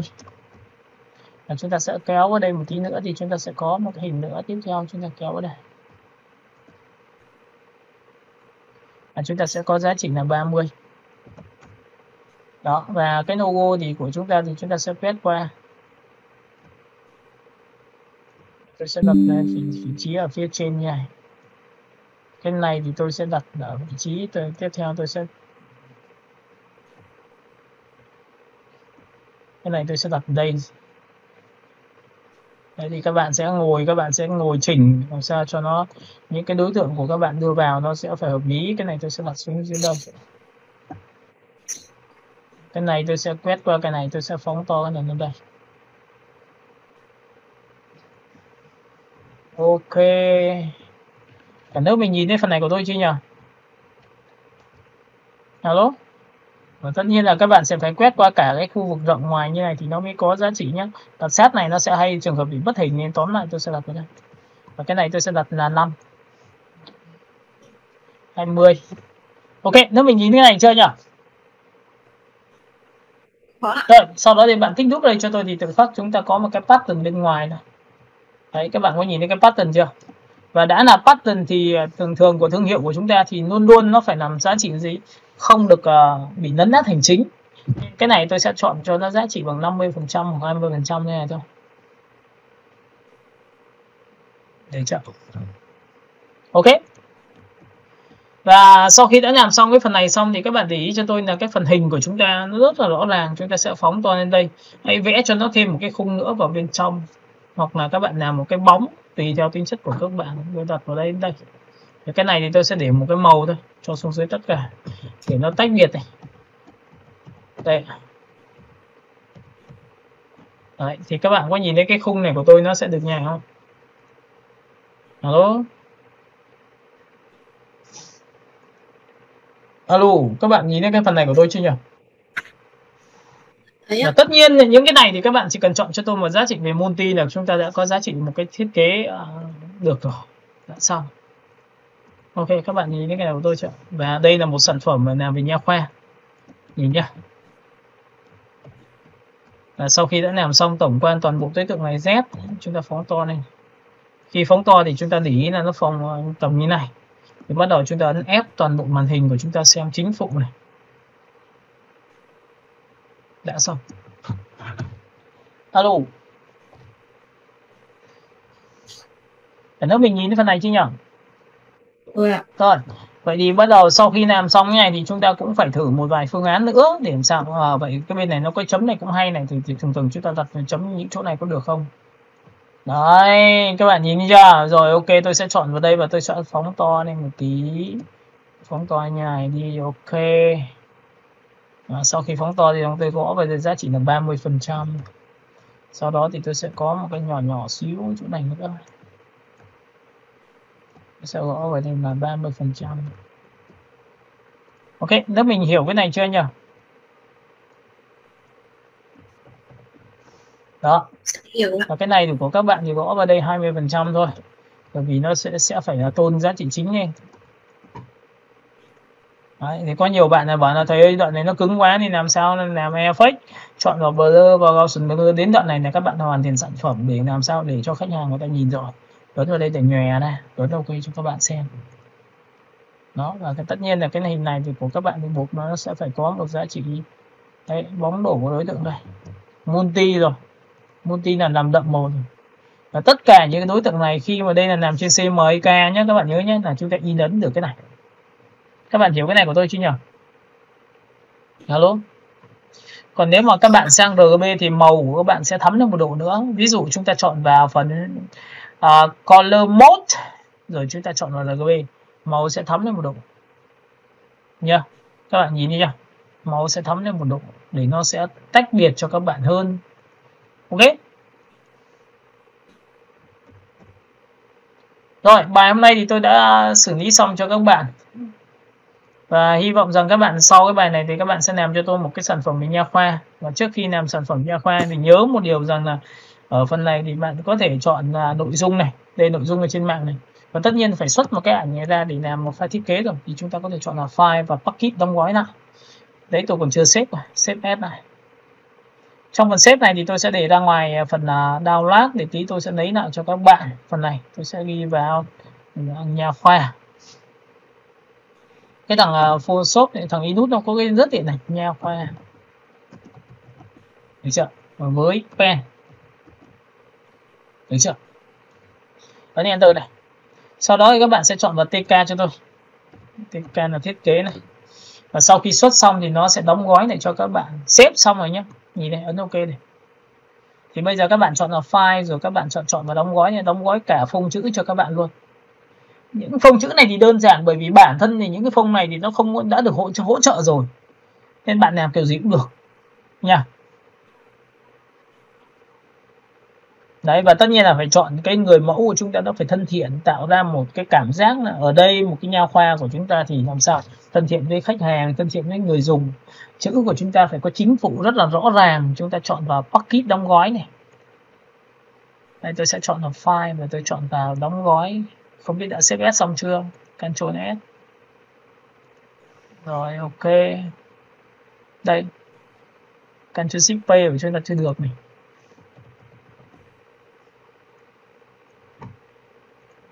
Nào, bây giờ chúng ta kiểm tra lại cái này thì tôi sẽ tắt bỏ cái icon đi. Các bạn sẽ chọn lựa cho tôi là Ctrl Shift H. Được chưa? Chúng ta sẽ cầm, chúng ta kéo xuống. Đây, có những cái hình này của chúng ta chọn là file, của chúng ta đóng gói. Đây, đóng gói đây. Và sau khi đóng gói này nó yêu cầu save. Và sau khi save xong thì các bạn sẽ nhìn thấy là cái hình của chúng ta đi đến đâu. File này nặng nhá em nhá. Làm kích thước to thì nó sẽ nặng. Và ảnh này, bản thân những cái ảnh này khi đưa vào thì nó cũng nặng luôn, bởi vì những cái ảnh này rất là to. Các bạn hiểu ảnh to thì chúng ta phải làm nặng không ạ? Alo. Vâng. Thì các bạn lưu ý cho tôi cái phần này nhá, bởi vì để tránh trường hợp đấy, thấy chưa, nó xoay. Chờ nó xếp. Đấy thầy. Nói đi. Thế như này thì lấy mình gửi cho người ta có thể in luôn được này. Mình sẽ xuất ra một file AI, thứ hai là một file ảnh, và ba là xuất ra một cái file PDF. Và tất nhiên đóng gói thì nó có cả cái phần là đấy, các bạn có nhìn đóng gói chưa? Package này nó có một cái cả cái phông rồi hình ảnh sâu nhá, sâu cho mọi người xem nhá. Alo. Đây ạ. Sau khi đóng gói xong thì tôi sẽ bật cái file lên cho mọi người xem bằng cách là Ctrl O. Chúng ta sẽ nhìn thấy file thiết kế chưa? Alo. Rồi. Và thứ hai là tôi sẽ chọn vào một cái old file. Tôi sẽ để ra ngoài download. Đây, Nha khoa pen đây. Các bạn có nhìn thấy file này chưa? Tôi sẽ tích vào đây. Thì nó có cái gì? Kiểm tra nhé. Cửa sổ E. Tôi sẽ bật cho các bạn cái phần nha khoa. Không biết tôi xếp vào đâu. Tôi kiểm tra lại. Ctrl file, đóng gói lại nhé. Package. Trong cái phần package thì tôi đã có một cái là thiết kế folder 0. Thiết kế folder 0. Rồi, bây giờ thì chúng ta sẽ chọn vào cái cửa sổ E. Chúng ta sẽ chọn vào một cái download. Chúng ta chọn một cái thiết kế. Ok, tôi cho chọn thiết kế này. Đây, không thì tôi đóng gói lại xem nó thế nào. Đấy. Đây. Chúng ta chọn là file, tôi đóng gói lại package. Folder. Chúng ta sẽ chọn vào đồng hồ. Ôi trời. Đây, nó đi vào tận đồng hồ Beckham. Tôi sẽ chọn ra bên ngoài luôn là desktop. Download. Và tôi chọn vào nha khoa và tôi đóng gói như này. Ở đây thì như chuẩn hết rồi. Đấy, ấn OK. Và sau đó thì các bạn ấn OK như này nhá. Bắt đầu nào. Các bạn sẽ nhìn thấy đây. Tôi sẽ cửa sổ E. Tôi bật lên cho các bạn. Sau đó tôi chọn nha khoa pen. Đây. Và chúng ta sẽ sâu cái hình này lên cho các bạn sẽ nhìn thấy là cái nha khoa pen của tôi đây. Cả nhà nhìn thấy cái file của tôi chưa? Alo? Có. Cái file này là file gốc. Và file gốc này khi đưa cho khách hàng thì nhớ là đưa cái này khôi thôi. Thì nói thật cho các bạn, người ta bật lên là không có phông thì người ta sẽ bị lỗi phông. Các bạn hiểu chưa? Hiểu cái này không ạ? Phần thứ hai đây là file vừa rồi chúng ta đóng gói ra, nó tạo ra một folder gồm có gì? File thiết kế chính. File thứ hai là file phông chữ chúng ta đang dùng. Có nhìn thấy phông chữ tôi đang dùng không ạ? Rồi, thứ ba là chúng ta sẽ có một cái đường link là tất cả những cái ảnh mà chúng ta đang dùng. Hiểu cái này chưa? Alo? Rồi, tiếp theo nhá. Sau khi đã làm xong đến đây, tôi ra ngoài này tôi phải chuột phải này, gửi cho khách hàng phải làm gì? Chúng ta sẽ sâu ra và chúng ta sẽ đóng gói lại iChat. Tôi nhìn thấy iChat không ạ? iChat tu không ạ? Hiểu cái này chưa? Đóng gói lại. Và sau khi đóng gói lại thì cái này nó sẽ được làm sao? Ra một cái folder và các bạn gửi cho tôi qua Zalo được, gửi qua Gmail được. Có hiểu đoạn này không ạ? Rồi ạ. Và khi khách hàng lấy về thì không nhá, khách hàng lấy về thì khi lấy về rồi thì khách hàng phải làm thao tác là chuột phải giải nén iChat file. Hiểu cái này không? Có. Giải nén ra thì nó sẽ giống như file tương tự của tôi, gồm có cái gì? Đây, nó ra một cái file như này. Hiểu không ạ? Có. Và trước khi mà người ta bật file, có nghĩa là bật cái file này lên thì chúng ta phải làm cái thao tác là chuột phải vào cái phông này này, quét qua ba cái phông này, chuột phải install là cài đặt phông chữ. Hiểu không? Hiểu ạ. Khi cài đặt phông chữ xong rồi thì máy đã nhận phông chữ rồi thì mới bật cái này lên thì chúng ta mới không bị lỗi phông nhá. Cả nhà nghe chưa? Ok, vậy thì đấy là cái cách gửi cho khách hàng, và tất nhiên là mình phải gửi ba bốn hình dạng. Dạng thứ nhất là dạng ảnh, dạng thứ hai là PDF, dạng thứ ba là dạng file AI nhá. Và có nhiều người khi xuất ra file AI thậm chí là còn hạ đuôi xuống thấp hơn, bởi vì sợ là cái máy của người ta nó không có cái version cao hơn, sợ tránh trường hợp nó bị lỗi này lỗi kia, đúng không? Ok, hiểu cái này chưa nhỉ? Hạ bằng cách nào thế? Hạ bằng cách nào? Hạ bằng cách Ctrl Shift S. Nhìn thấy chưa? Đây tôi sẽ share lại cho các bạn nhá. Nào, các bạn nhìn đây, tôi sẽ chọn vào đây phóng to lên cho nó đẹp. Rồi chúng ta sẽ làm xong. Thấy chưa? Các bạn có thấy là khi mà làm tương phản tốt rồi thì trông nó cũng bắt mắt hơn. Chúng ta chọn vào Ctrl Shift S, nhớ Ctrl Shift S chưa? Sau khi Ctrl Shift S thì các bạn sẽ nhìn thấy đây là cái input của chúng ta, và chúng ta sẽ xếp vào. Xếp này, nhìn này. Và sau khi xếp xong thì cái này thì các bạn sẽ đặt cho tôi là file TK1. Đấy, hoặc là theo cái cách của các bạn hiểu. Thì khi xuất file như này nó sẽ ra đây version này 2020, nhìn thấy 2020 chưa? Alo, Rồi. sổ xuống. Rồi. Thì tất cả những cái ông mà 9, 10 này là đời thấp này. Hiểu không? Vâng. Ok, xong ấn OK là xong nhá, xong gửi cho người ta nhá. Vâng. Hiểu cái này chưa? Rồi, thì vừa rồi tôi vừa chia sẻ cho các bạn về cái cách. Thứ nhất là thiết kế ra một cái tờ rơi hoặc là tờ gấp. Tại vì khi từ banner chuyển sang tờ rơi tờ gấp nó rất là đơn giản, bởi vì bản thân nó vẫn là theo nhận diện thương hiệu. Và phần thây bản thân thì nó vẫn phải là cái tiêu chí mà các bạn mong muốn là gì. Tôi đi theo từ hình thù của thiết kế của chúng ta. Các bạn hiểu cái này chưa? Alo? Rồi. Và nhớ là chúng ta có hai hệ màu CMYK thì câu chuyện của chúng ta là màu tươi. Nhưng đây CMYK các bạn có nhìn thấy là màu này nó sẽ nhìn dễ không? Cái chỗ là làm mờ này, nhìn chưa? Đấy. Nhưng mà khi mà các bạn chọn là file, bạn chọn vào biểu tượng là RGB thì câu chuyện không phải đi đến nữa mà là online. Thì cái biểu tượng màu này sẽ bị làm sao? Nhìn thấy bị rợ màu không? Sáng. Đấy, cái vấn đề thế đấy. Nên là nhớ một điều rằng khi làm xong hay là chuyển đuôi thì cũng phải nhớ xem màu như thế nào. Đúng không? Nhìn được, nhìn thấy chưa? Nhìn này dễ chịu hơn rất nhiều. Vậy thì sau khi tôi đã làm xong thì đã có cái tiêu chí tôi đã làm thiết kế cho các bạn xem như thế. Ok. Hôm nay chúng ta dừng lại ở đây. Rồi các bạn hỏi đi. Vâng, thế cho em hỏi một chút là khi mà mình in ra ấy, thì hôm trước mà có một bài trên mạng thầy có bảo là cái ảnh của mình ấy thì mình phải nén để cho nó kiểu không nặng quá, để khi in thì in ra được, nó không mất hình ấy. Không phải là in ra không mất hình, mà vấn đề là như này. Bởi vì là khi mà em chọn package này, đấy nhá, chúng ta sẽ chọn vào download. Các bạn có đồng ý với tôi đây là một cái thiết kế tôi làm đúng kích thước không? Ví dụ thế. Vâng. Thì bây giờ tôi chọn là file và tôi chọn vào một cái package, tôi lấy một cái ảnh này như này.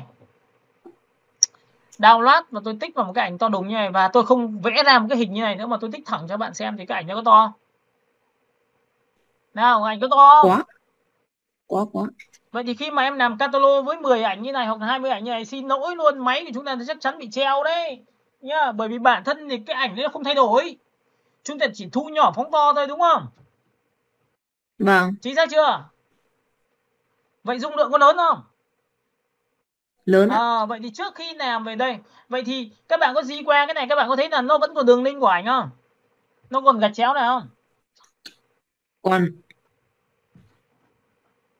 Ok, vậy thì để muốn làm được cái điều này thì bước số 1 là bạn phải cắt bỏ đi phần ảnh thừa của thiết kế. Đây nhé, tôi chia sẻ cho các bạn như này. Đây là một cách thôi. Cách đầu tiên là bạn sẽ chọn là hình, được chưa? Cái hình này trong đấy có cái ảnh to đùng nó bên trong đúng không? Nhìn thấy chưa? Alo? Vâng ạ. Bước 2, chọn multi. Đây, multi đây, transparency và multi đây. Bước 3, chọn object và chọn vào Flatten Transparency là bạn sẽ cắt bỏ đi phần ảnh thừa. Thì chính cái phần ảnh thừa này nó sẽ giúp ích cho các bạn là làm nhẹ file đi. Bởi vì nó cắt một phần ảnh và cái ảnh nó sẽ được co lại. Đấy ạ.